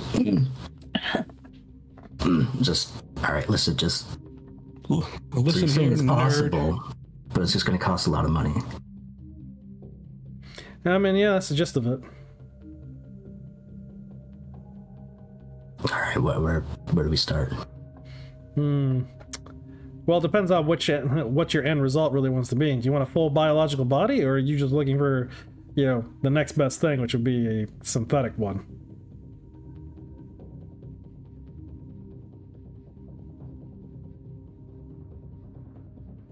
There's good and bad on both sides of that.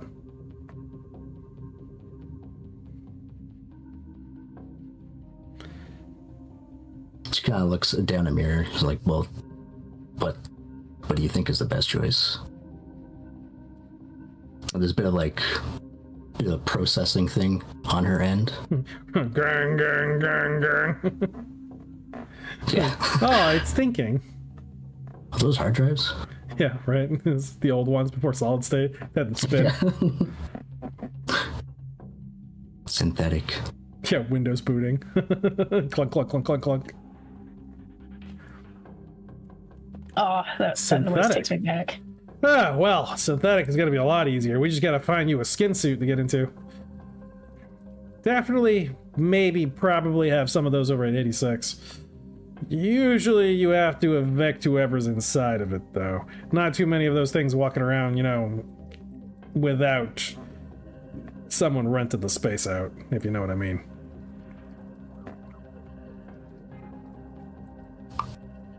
And what if we went biological? Biological. I'm gonna need an amniotic tank to be able to grow the clone in. We have some of those here. We use them for the algae bat grows. Wouldn't be much different. Need more processing power though to translate over whatever data that we're putting into the meat bag. I'm gonna need a DNA sample, which you've already provided, and well, gotta pay for a lot of the energy upkeep, and maybe 3 to 4 years. Gotta grow it. If I do a quick vac clone, chances are it breaks down pretty quickly. Gotta give these things time to mature. And I'm assuming we're going for a beast human rabbit? Yeah. Well, that's always a possibility for mutation then. The further away you get from the Homo sapien genoform, the more likely it is things can go wrong.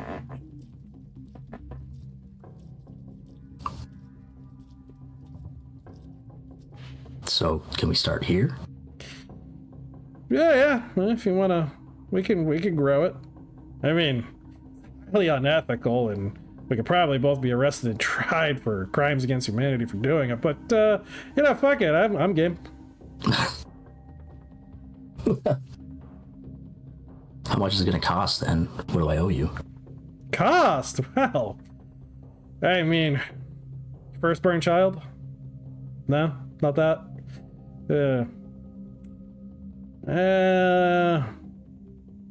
Let's say 10,000 silver. In installments. I'll get back to you on that then. I mean, chances are this entire thing just grows some mutated freak monster that we have to put down immediately as it comes out of the tank. Shoot laser beams out of its face, growing tentacle limbs. You never know. We might have to abort several of these things on the process of trying to make just one. Red turns a deeper shade of green. Yeah, it's not pretty. You're not instilling a lot of confidence in me here, Clark. I heard good things about you, but... Oh, you heard good things about me? Well, they were entirely lies.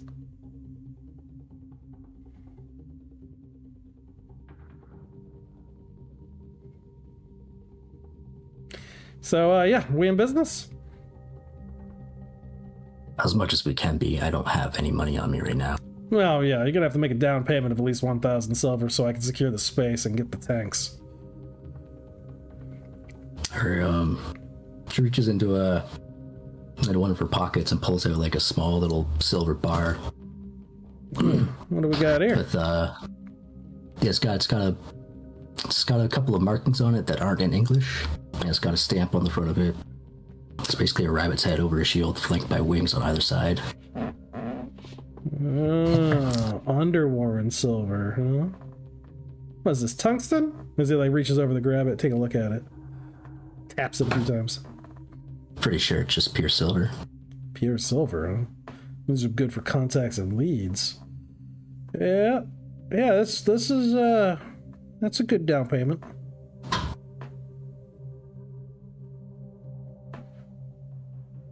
This thing is actually only worth like 1d10 plus 10 silver. Yeah, it's a start. Like, he still wants that 1,000. Yeah. It's like, it's a start. It's like, basically you showed him like, I've got money, here's my proof. Pure silver. I wasn't expecting it to actually be this easy. I've been out here for a year looking for somebody to help me with this. Well, that's the thing about open doors. You keep trying the locked ones, you get nowhere. Find one of the open ones, and suddenly you're inside. Just all kind of surprising when you make that transition from one side of that door to the other, isn't it? It's good to have friends, as they say, huh? Yeah. Tell me how that feels someday.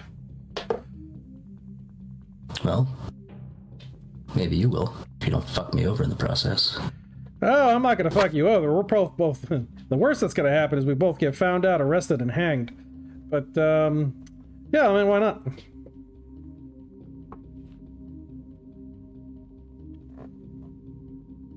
He's very blasé about this. He's like, yeah, I mean, I got nothing to live for. My wife took half my house. I'm like half of everything I own. I want to die. He's just Crimes like, against humanity? Sign me up. yeah, sign me up. Let's do this. War crimes? There.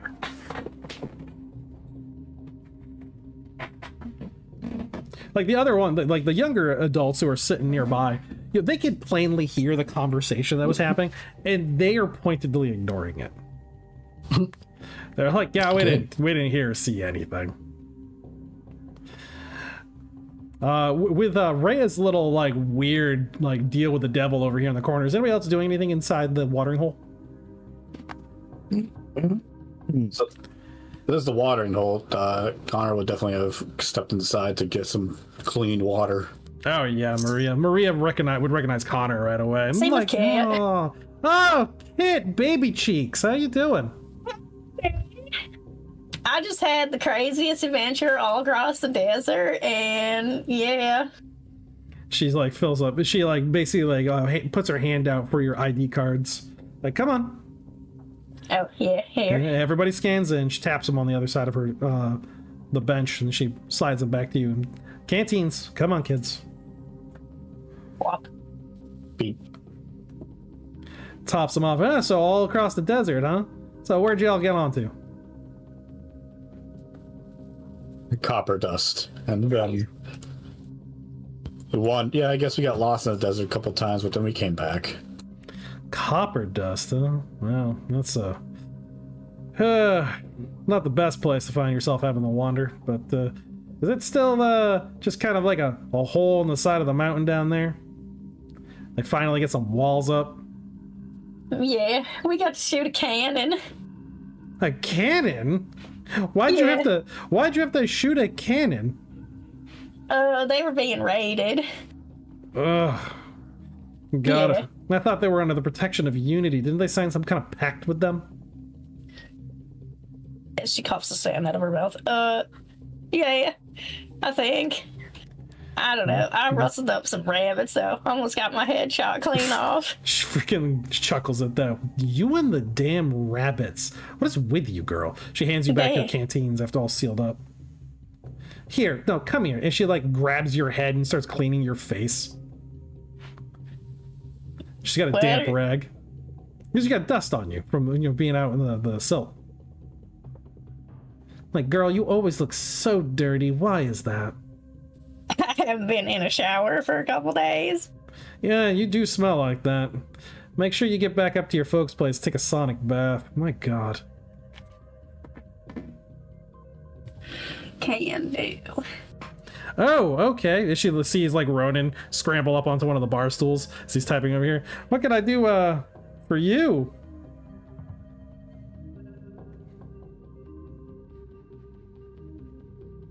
Oh, he don't talk much. I'm sorry. Oh, well, that's too bad. Do you need some water there, little guy?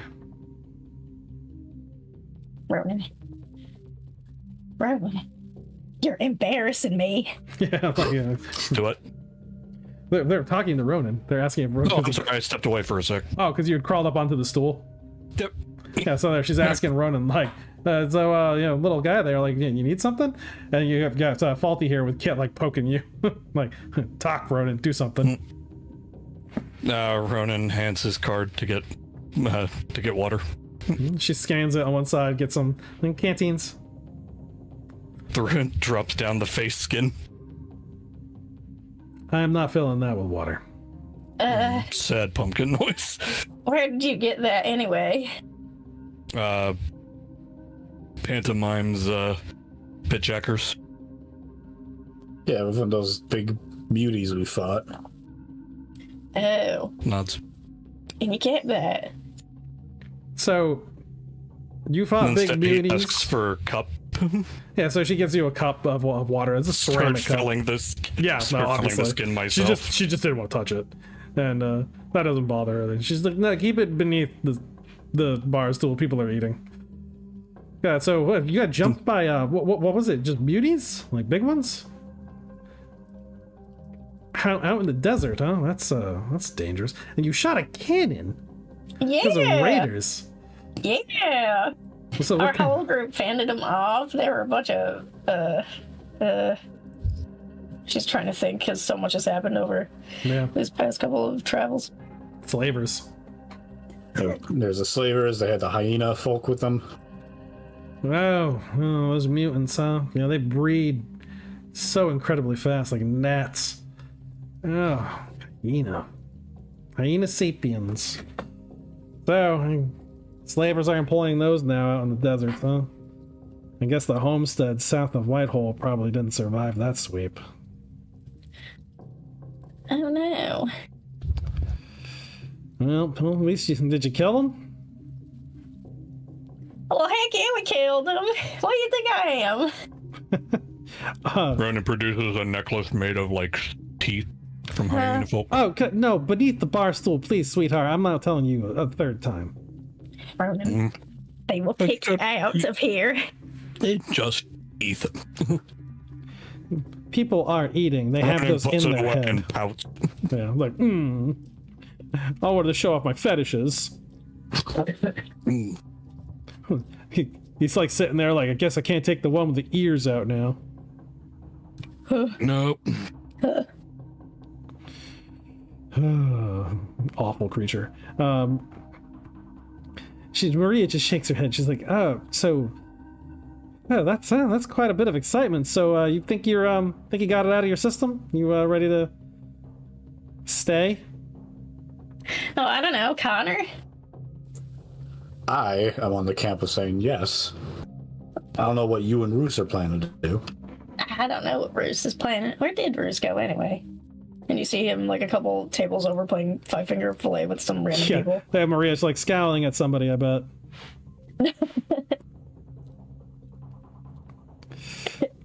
Yeah, literally just boom, boom, boom, boom, boom, boom, boom, boom, boom, just making it faster and faster and faster, and the people across from him are going like, I'm not playing with him. He's scaring me. Yeah, like, it shouldn't be going that fast. Maria's like, yeah. Rona's now entertained and jumps off to go walk over that way. I don't know. I kind of want to see what the knight is up to.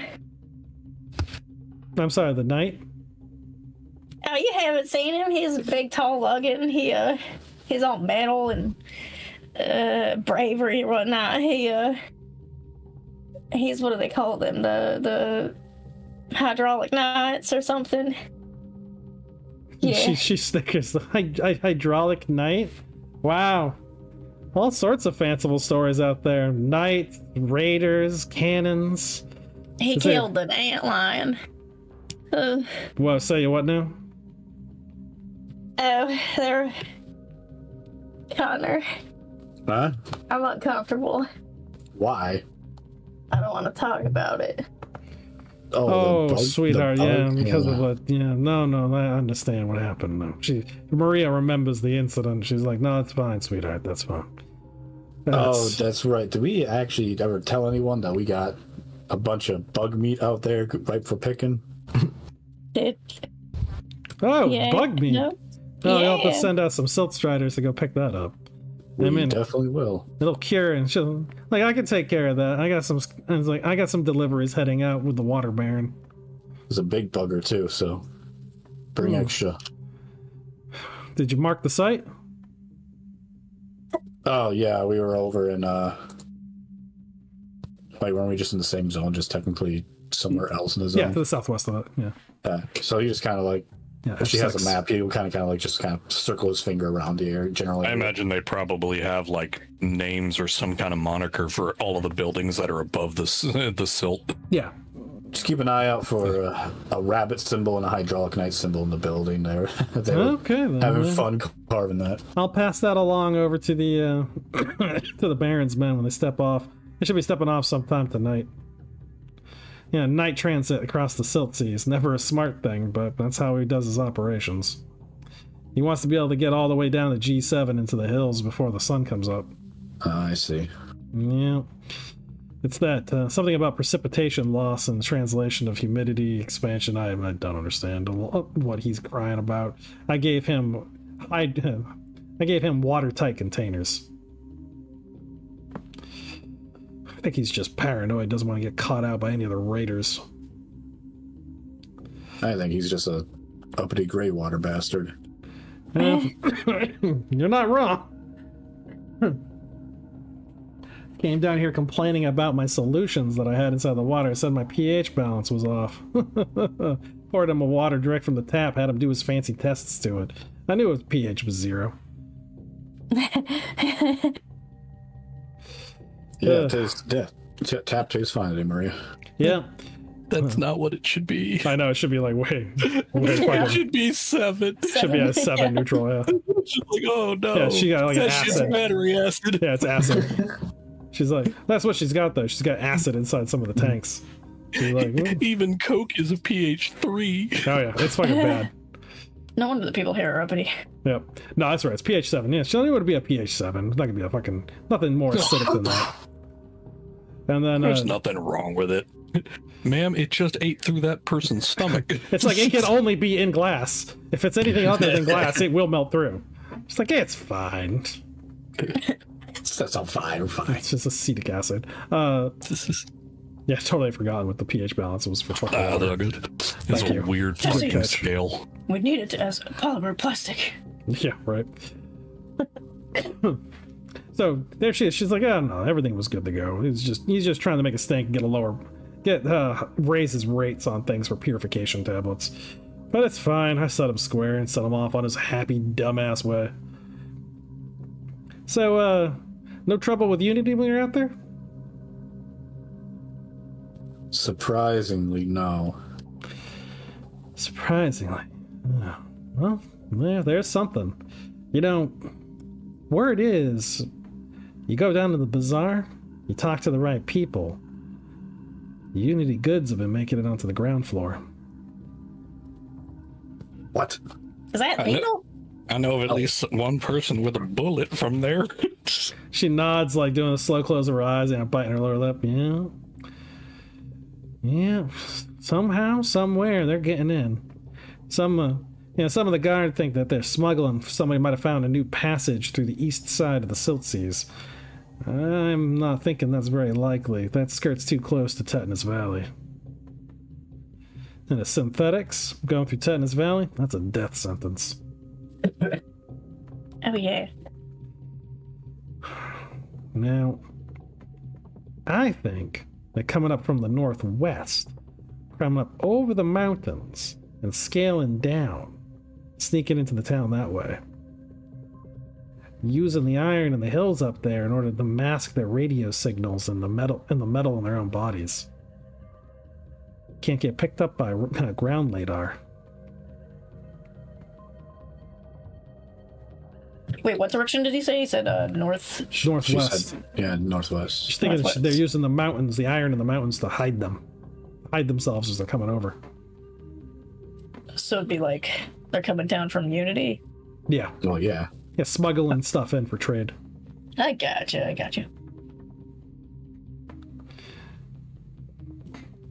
She's like, yeah. That's like, you know what? And it's not just talk either. She reaches out from underneath her underneath the bar stool, and she brings up to the top of it a small battery. It's a cell battery, and you look at it. It's got the little Unity stamp on the side. Bought this from the market just the other day. Why? Yeah, I needed a battery swap out for one of my radio scanners, and this one happened to be for sale and for cheap, and it works. It works damn good.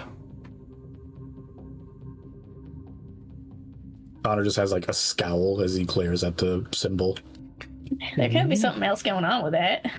Why would they sell it for so cheap? Well, undercut the other merchants in the area. Lower down the cost of business in the area, weaken people, cause little disruptions. You know how Unity is. It's not playing a short game. It doesn't have to sit out there with guns and artillery and surround high-rise. We're independent. We can hold down for a century here. But some kind of trouble from within? Oh. Something that takes a little bit longer to grow? Unity's got the ability to wait. We've got the time. Domino's a synthetic, at least that's what I've heard. He can wait there for decades and decades. Just let the rot eat away from the inside out.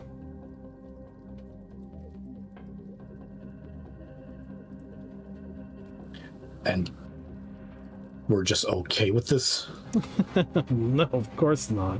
You kidding me? Sheriff just declared a moratorium on anybody who was caught buying, trading, or selling these things. It's a very high fine. You're gonna find yourself doing community service work for the next month. The Triumvirate doesn't want anything to do with it. I'm sorry, the Triplicate doesn't want anything to do with it. But it doesn't stop the goods from getting into the streets, and people, they're gonna buy, trade, and sell what works. And Unity stuff, at least this example, it works.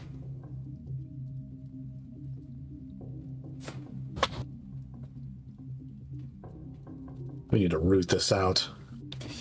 Yeah, well, I imagine that after these guardsmen are doing their incompetently best to find out where the source of all the stuff is going, Doing such a good job, matter of fact, you can almost see that every single one of them's got a bright new hand-shaped grip for their guns.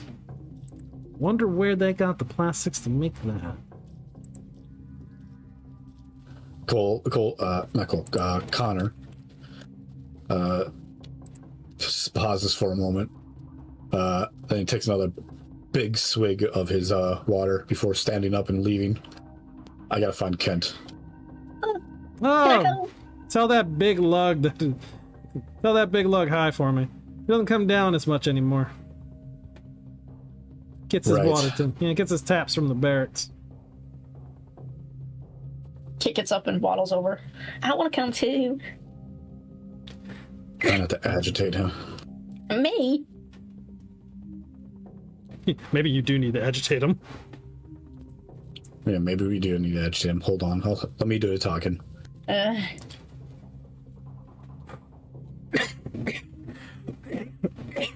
Now, one of the things that you do know is Kent is a fool around a pretty woman. He will say the dumbest shit. He doesn't think Kit's a woman. Yeah. He's just like, It's an it. yeah, like, you hunt rabbits. Kit has 23 appearance, so she's average at best. Oh no, that's a good looker. It's just the idea of, I imagine, is just like, no. Yeah, he's Or just like- I see what, yeah, he's like, I see what you do for fun.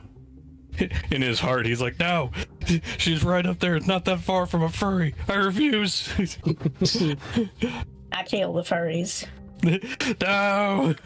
Where they're born. So if you need Yeah, it's like rum red fits the bill for that. If you really want to like unbalance Kent.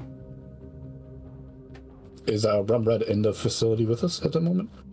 I could always stand behind him and you could push Would him. be. That'll unbalance him. Ah, Yeah, well, I'm assuming Connor knows this, so yeah, he will approach Rum Red.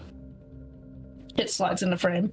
So like so Red, when you look around at a lot of the people here, you know, they're clean, they're healthy, you don't really see the sunkenness in the eyes, the leanness or gauntness in the face, the telltale signs of people who have like had deprivation, starvation, you know, radiation poisoning, sickness. They have that glow of healthiness to them. okay. There's also a bit of a uniformity to a lot of the looks of people's. This is a pool of DNA that is cycled in on itself a few times. Sure. You ever heard of the Mormon face? I'll bring it back. I have not. It's a particular like structure of the face in Utah because the population out there was basically isolated for several years Sure. away from the rest of the United States. So they call it the Mormon face, and that's kind of what they have. They all kind of have that, like, we are all loosely related to one another. Got it. And you are different looking. You don't look like anybody. Yeah. You know, fiery red hair, lean featured, pale skin. Good looks. Some long ones. Like, considering ones. But no one seems to be brave enough to just walk up and go, "Hello, miss. How can I be of assistance to you?" Just cowards. A lot of them. That's all right. She prefers that. Not enough liquor. And it's like, So, yep, she's just hanging out, and again, almost inviting that type of attention. She's not flaunting it, but she's not hiding it, and yeah. Just waiting for some asshole to She's baited try the to hook. push himself. Yeah, and she's gonna try to beat him down if that does occur. And if she can't, she'll be like, Cinder, and even though she officially has broken up with him, that's still kind of in limbo. Yeah. It's like, help me. Mm-hmm. So that's when you see like Kit and Connor like striding up to you. Sure. Hey, what's up? Hey, Rum, how are you fitting in? Obviously, I don't fit in here at all, but so far, so good. Right, okay. Look, I'm gonna need your help with something, actually.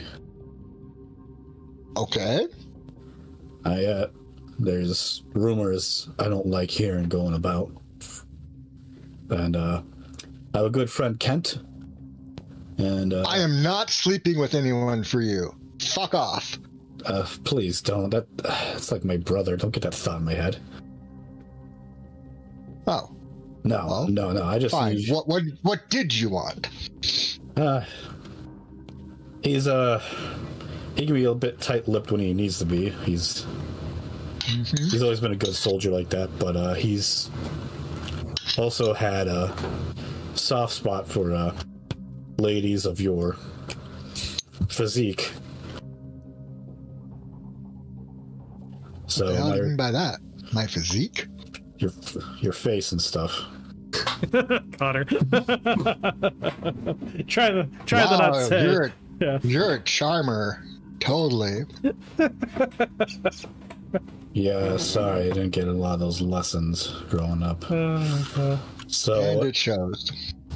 anyway, I'd like if you would just be there to assist in case he doesn't want to share information about this rumor I'm hearing that makes me very concerned, and I will fill you in on this rumor when we're less crowded. Okay, but I gotta tell you something. You know, Cinder and I have talked at times, and he actually knows how to do that shit, you know, to pull information out of people. You know, like with pliers and shit. Yeah, I'm not looking to interrogate my buddy. I'm looking just to make him. Oh, well, hey, to each their own. I just thought if you wanted the information.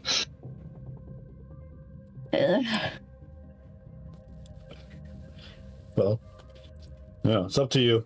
But if you're willing to help, I'd greatly appreciate it. Why not? We got nothing better to do. Just got people staring at me all day. Well, I'll make sure no one gets too, greedy with that. Let's hope they don't. So yeah, Connor will wave her along, and once they get to more private area, just walking between stalls, whatever. He then fills her in, saying, "So there's rumor that Unity is somehow smuggling goods into our city." And Unity. I've heard Cinder talk about them a bit. He seems to feel they're pretty bad news. they are. We've managed to be an island, but he's starting to be more proactive, apparently. Yeah, he makes it sound like there's some kind of conquesting force that's going to take over the whole high desert and make everybody slaves. That's kind of how he renders it.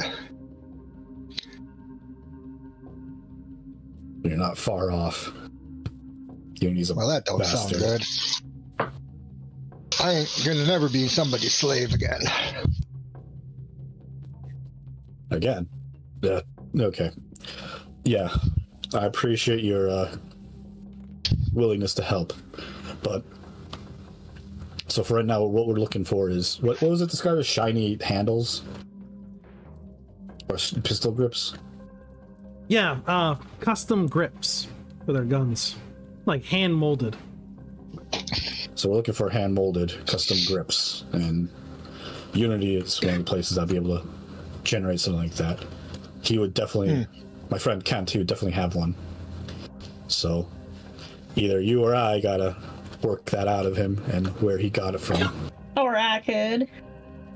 Hit, please. What's wrong with Kit asking? Their relationship's asks. complicated. Complicated. Complicated. Oh, all right. Well, like I said, I'll tag along. If I can help, I'll help. Perfect. So, actually don't. Let me see if I can find him quick where he'll be stationed at this time. Imagine it won't take Connor too long. No, not really. So, excuse me. Yeah, there we go. So what was Connor going to do next after he was establishing something? He's going to go find Kent, go up to his house? Yes. Okay. So you're going to be going up to the residential district where Kent... Oh, he's already off. Okay, he's off shift. Yeah, he would have gotten off shift and tried to... He would have basically been like, you're my shift now. I need to go get my house ready. Oh, yeah, he has a thing with Iliad. I have a date. I got to get everything prepared. Right here. Ma, get the good china. What are we doing? We're gonna be hosting a night. Oh, is he allergic to anything? No, he's a robot, Mom. Why do we need the china? Ma, Bring it's me oil. late. Don't ask stupid questions. Just put out the good china. Like, okay, so I put out the good china. It's fine. It's whatever. So angry all the time, but so strong. All right. So that you guys are gonna peel off and go up to the area up there. Yes. And then we're gonna do something with Cinder. Cinder, you you gonna go follow after Red Rum, or are you gonna hang out around here? That's his first inclination, yes. So your inclination is to go after, but then you see something that you're not entirely certain that you did see. It was a woman. You're sure of that, but it was the way she moved. You're back. She had short cropped black hair. She was thin and tall. She had a heart-shaped face with narrow eyes and a delicate nose. And she seemed to move loosely, as if you had taken a string and placed it at the very top of her head, and her whole body was being moved like a marionette would with strings. All of it hung off of that one string. And it's a kind of body position and form that you are very familiar with. It's Okay. so you can keep all your muscles tensed just enough and have your reaction time is relaxed and precise and quick. Now, you would have called it in the past, cat walks across the courtyard. It's just a swordsman's expression when you taught people the blade. And it's that arrogant kind of walk, and then she disappeared. Only assassins move like that. Assassins you trained. And you could have sworn you knew who she was. All right, so someone I might have encountered before. Yeah. And you said that's a particular style that I've trained people in. Yeah. She was distant from everyone else, but still close enough to be seen as in the crowd as she moved with fluidity and grace through them and disappeared out of sight. Right in front of your own eyes. Trying to track her with my eyes and see if I can see any disturbances in the crowd where she might have ducked behind people and that sort of thing. There's a pattern to this. Choose targets that are larger than you are. Find people that are making a lot of commotion and movement, especially if they're excitable. It draws the eye to them. Use color to your advantage. Reds and bright vibrancies, and blend behind them. It's all these little tiny tricks of the mind. They even work against robotics. They can't differentiate between all the different new information and all the collision of data, all the different lights and transitions. Matter of fact, they start developing blind spots almost right in front of them, if you can manage to confuse them with enough brilliance and transitions and changes. Sure. So I need you to take a perception-based check, type F. Okay, give it a shot. Oof. Yeah, I doubt that. Probably not an F.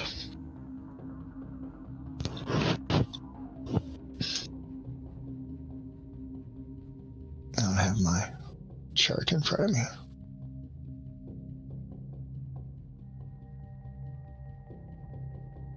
Let's see.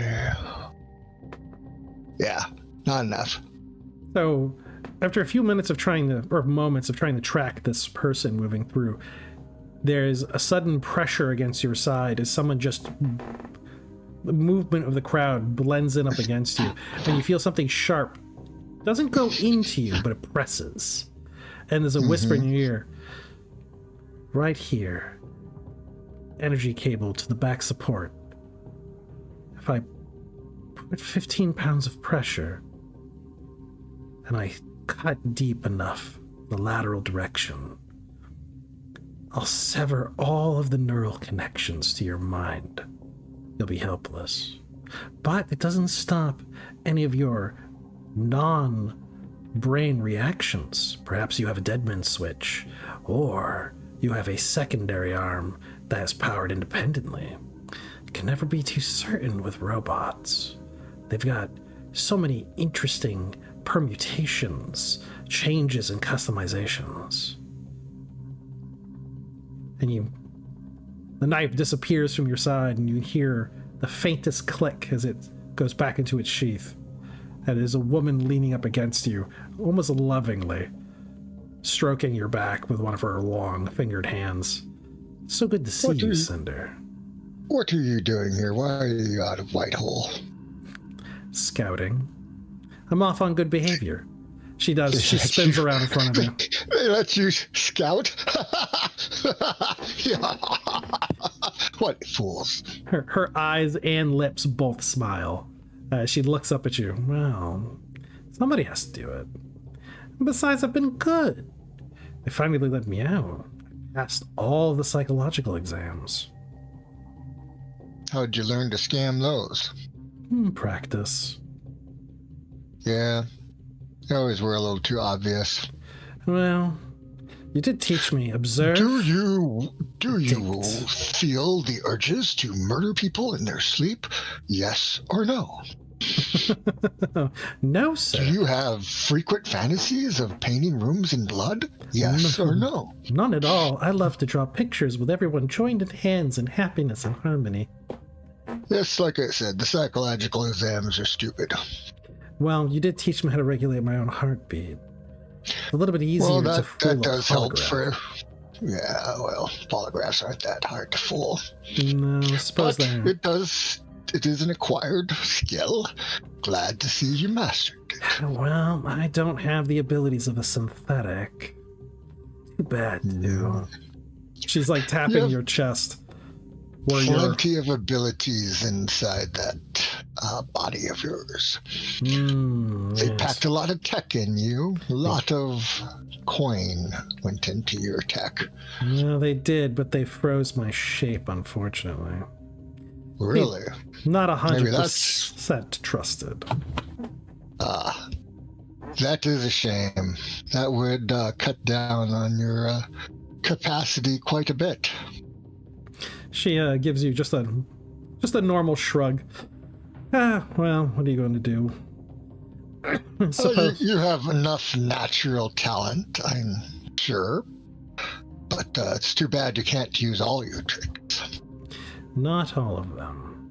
So, what brings you here? You know they still have a bounty out for you? Yes, I am well aware of the bounty. Why were you thinking of collecting? Oh, no. Oh, no. This is a strictly non-combat mission. You imagine if I went on a reconnaissance mission where I'm not supposed to be seen or detected with the body of my beloved master?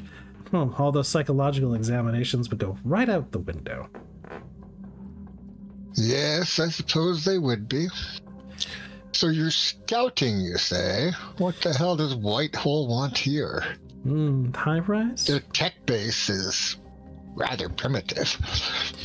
In some ways, but they have potential for large-scale productivity. Yeah, I was looking at that industrial area. You know, we do have limits in Whitehall, given the propensity for pollution to back up. And with high rise, they can simply dump all the industrial waste into the Tetanus Valley and not even worry about it. Not to mention all the iron in those mountains. My God, it's filled with minerals. They've barely begun to even tap it. They've barely begun to even tap it. You know, we don't use that much steel, but there's times when it's wanted, especially for the alloy. Oh, and did I tell you about the petrochemicals? What about them? Oh, wouldn't you like to know? I'll tell you a secret. Very well, tell me. They drilled an angled pipeline into Tetanus Valley. Found an oil reserve. Pre-war. Untapped. I thought they were looking for water. Why would they get oil? Water's important, but oil. Petroleum. Oh, you could do a lot with petroleum. People will die of dehydration while they're ogling their oil. Supplies were already running low when I left. No, supplies haven't gotten any better. Moisture capture machines up on the surface aren't really collecting anything. I suppose there's still insurrection talk. Well, talk. No action. I still feel it was wrong to attempt purges before anyone even took action. That was precipitous and provocative. Well, perhaps. I refuse to be part of such a purge. The ruling class has its methodologies, and the rest of us have our burdens. It was wrong. Some things are just wrong. I'm fine with certain targets. I am not above my profession, but there are appropriate targets and less appropriate targets. Well, Those that can't even defend themselves, it's an insult to one's skill. speaking of people who can defend themselves, I recently got a missive from one of our contacts out in the a failed raid against copper dust to secure water. Whitehole was behind that? Well, not directly. Not provable, anyways. More like one person paid another person, convinced another person, and oh no, its settlement is suddenly empty and with a well that can be accessed. Since when is Whitehole so concerned with the surface? I thought they were just trying to play the long game and hold off Unity. Well, there's differing opinions amongst the ruling class. It's so secretive. They're gonna try to become Unity and take over the whole place? Well, Arrogance. I doubt They don't that. have the manpower for that. Or the resources.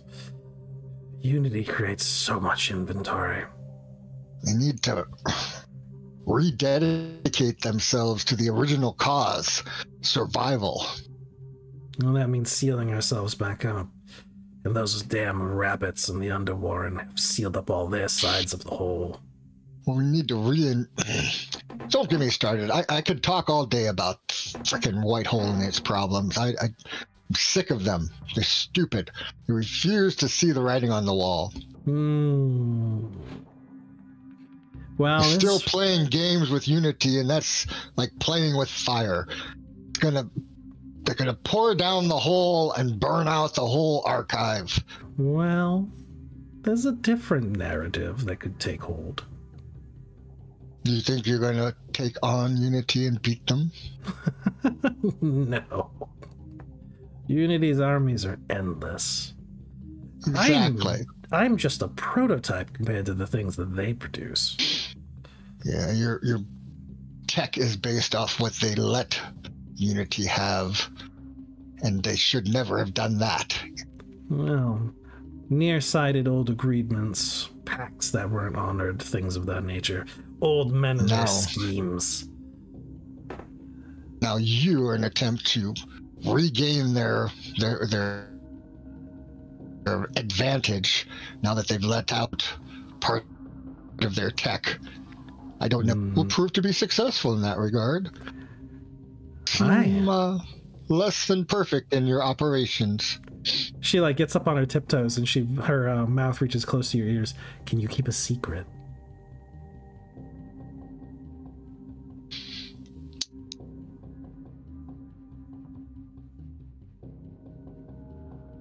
I don't know if that came through.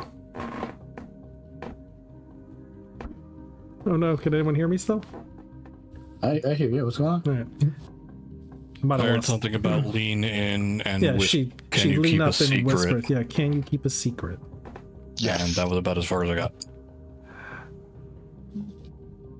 I've made He a would reply, yes. I made a contact with a Unity agent.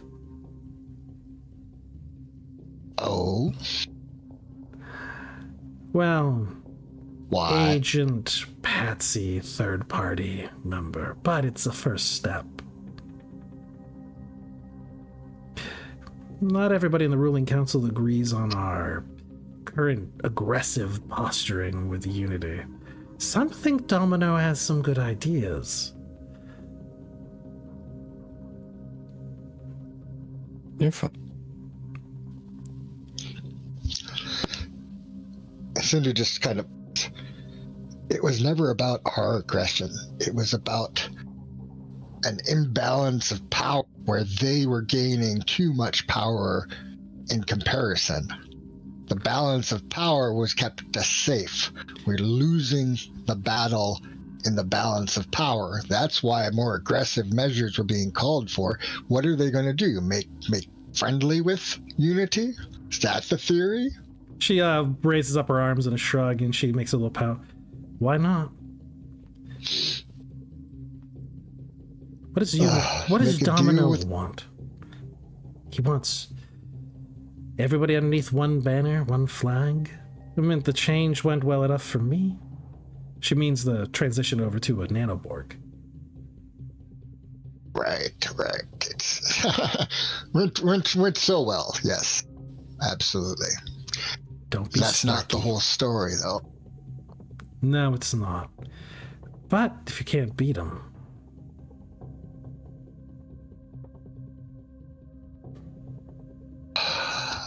There are certain things you just don't want to give up. I don't want to give up. well, you did give it up. You left.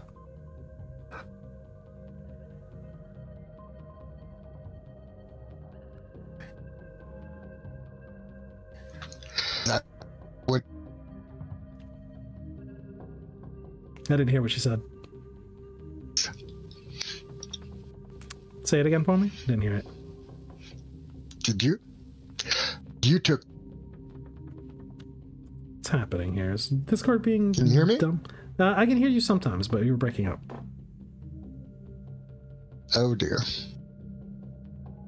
Yep. Cinder is trying to say that she was not a student of history. No, she never was. Not really good. Student of murder, not history. A good one, too.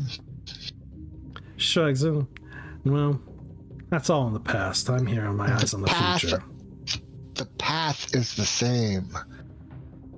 The world is as it is now because of such things, and you would have it be ruined again? I would survive. There's no surviving a second apocalypse. Who says Domino brings a second apocalypse? History says. No, history, old man. This If is. you were a student, you would have seen history always repeats. I was a always. student. I The was same your. mistakes. I Yeah, was student your of death. student. I was your student. I taught you to kill, that's all. You never used your brain for more than death. Nothing else really excites me as much as that. Yes, I'm aware. Well, if you are interested, which I guess you aren't. She slips a little piece of plastic film into your hands. There's a code on it, and it's a what's that called? A cipher. Cipher, okay. Meet me here.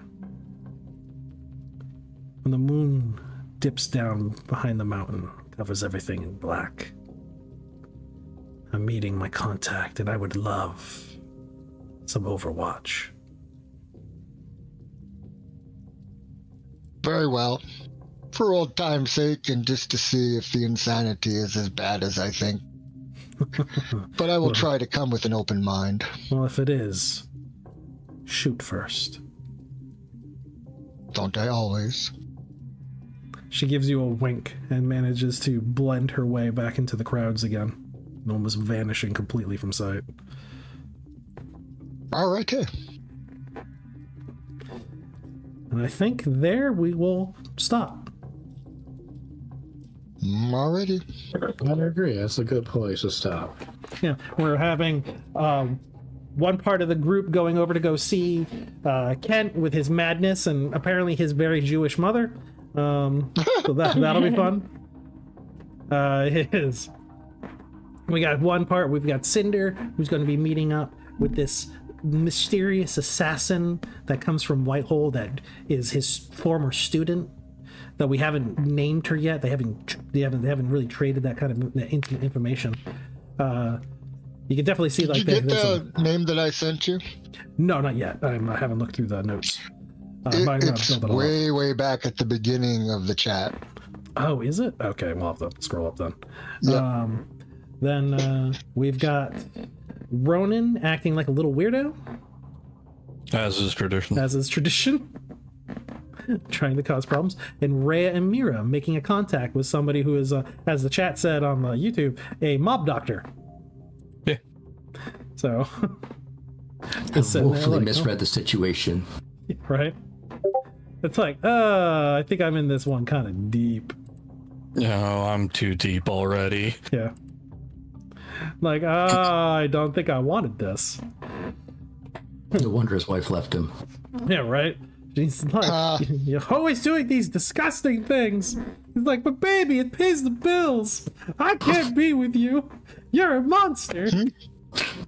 No, I make them. I make the monsters. I am the one who knocks. Shit. No. Fucking Walter White fucking reference. Please, we're too sick. All of us sick. Hopefully the rest of us can actually get healthy and we can so as my normal sign off, you can get the Mutant Epoch at mutantepoch.com. I always say RPG drive-through incorrectly. I say it backwards. It's RPG drive-through, not drive-through RPG. I just like saying drive-through RPG. I don't know why. You can also get it there with the expansion that released a few months ago.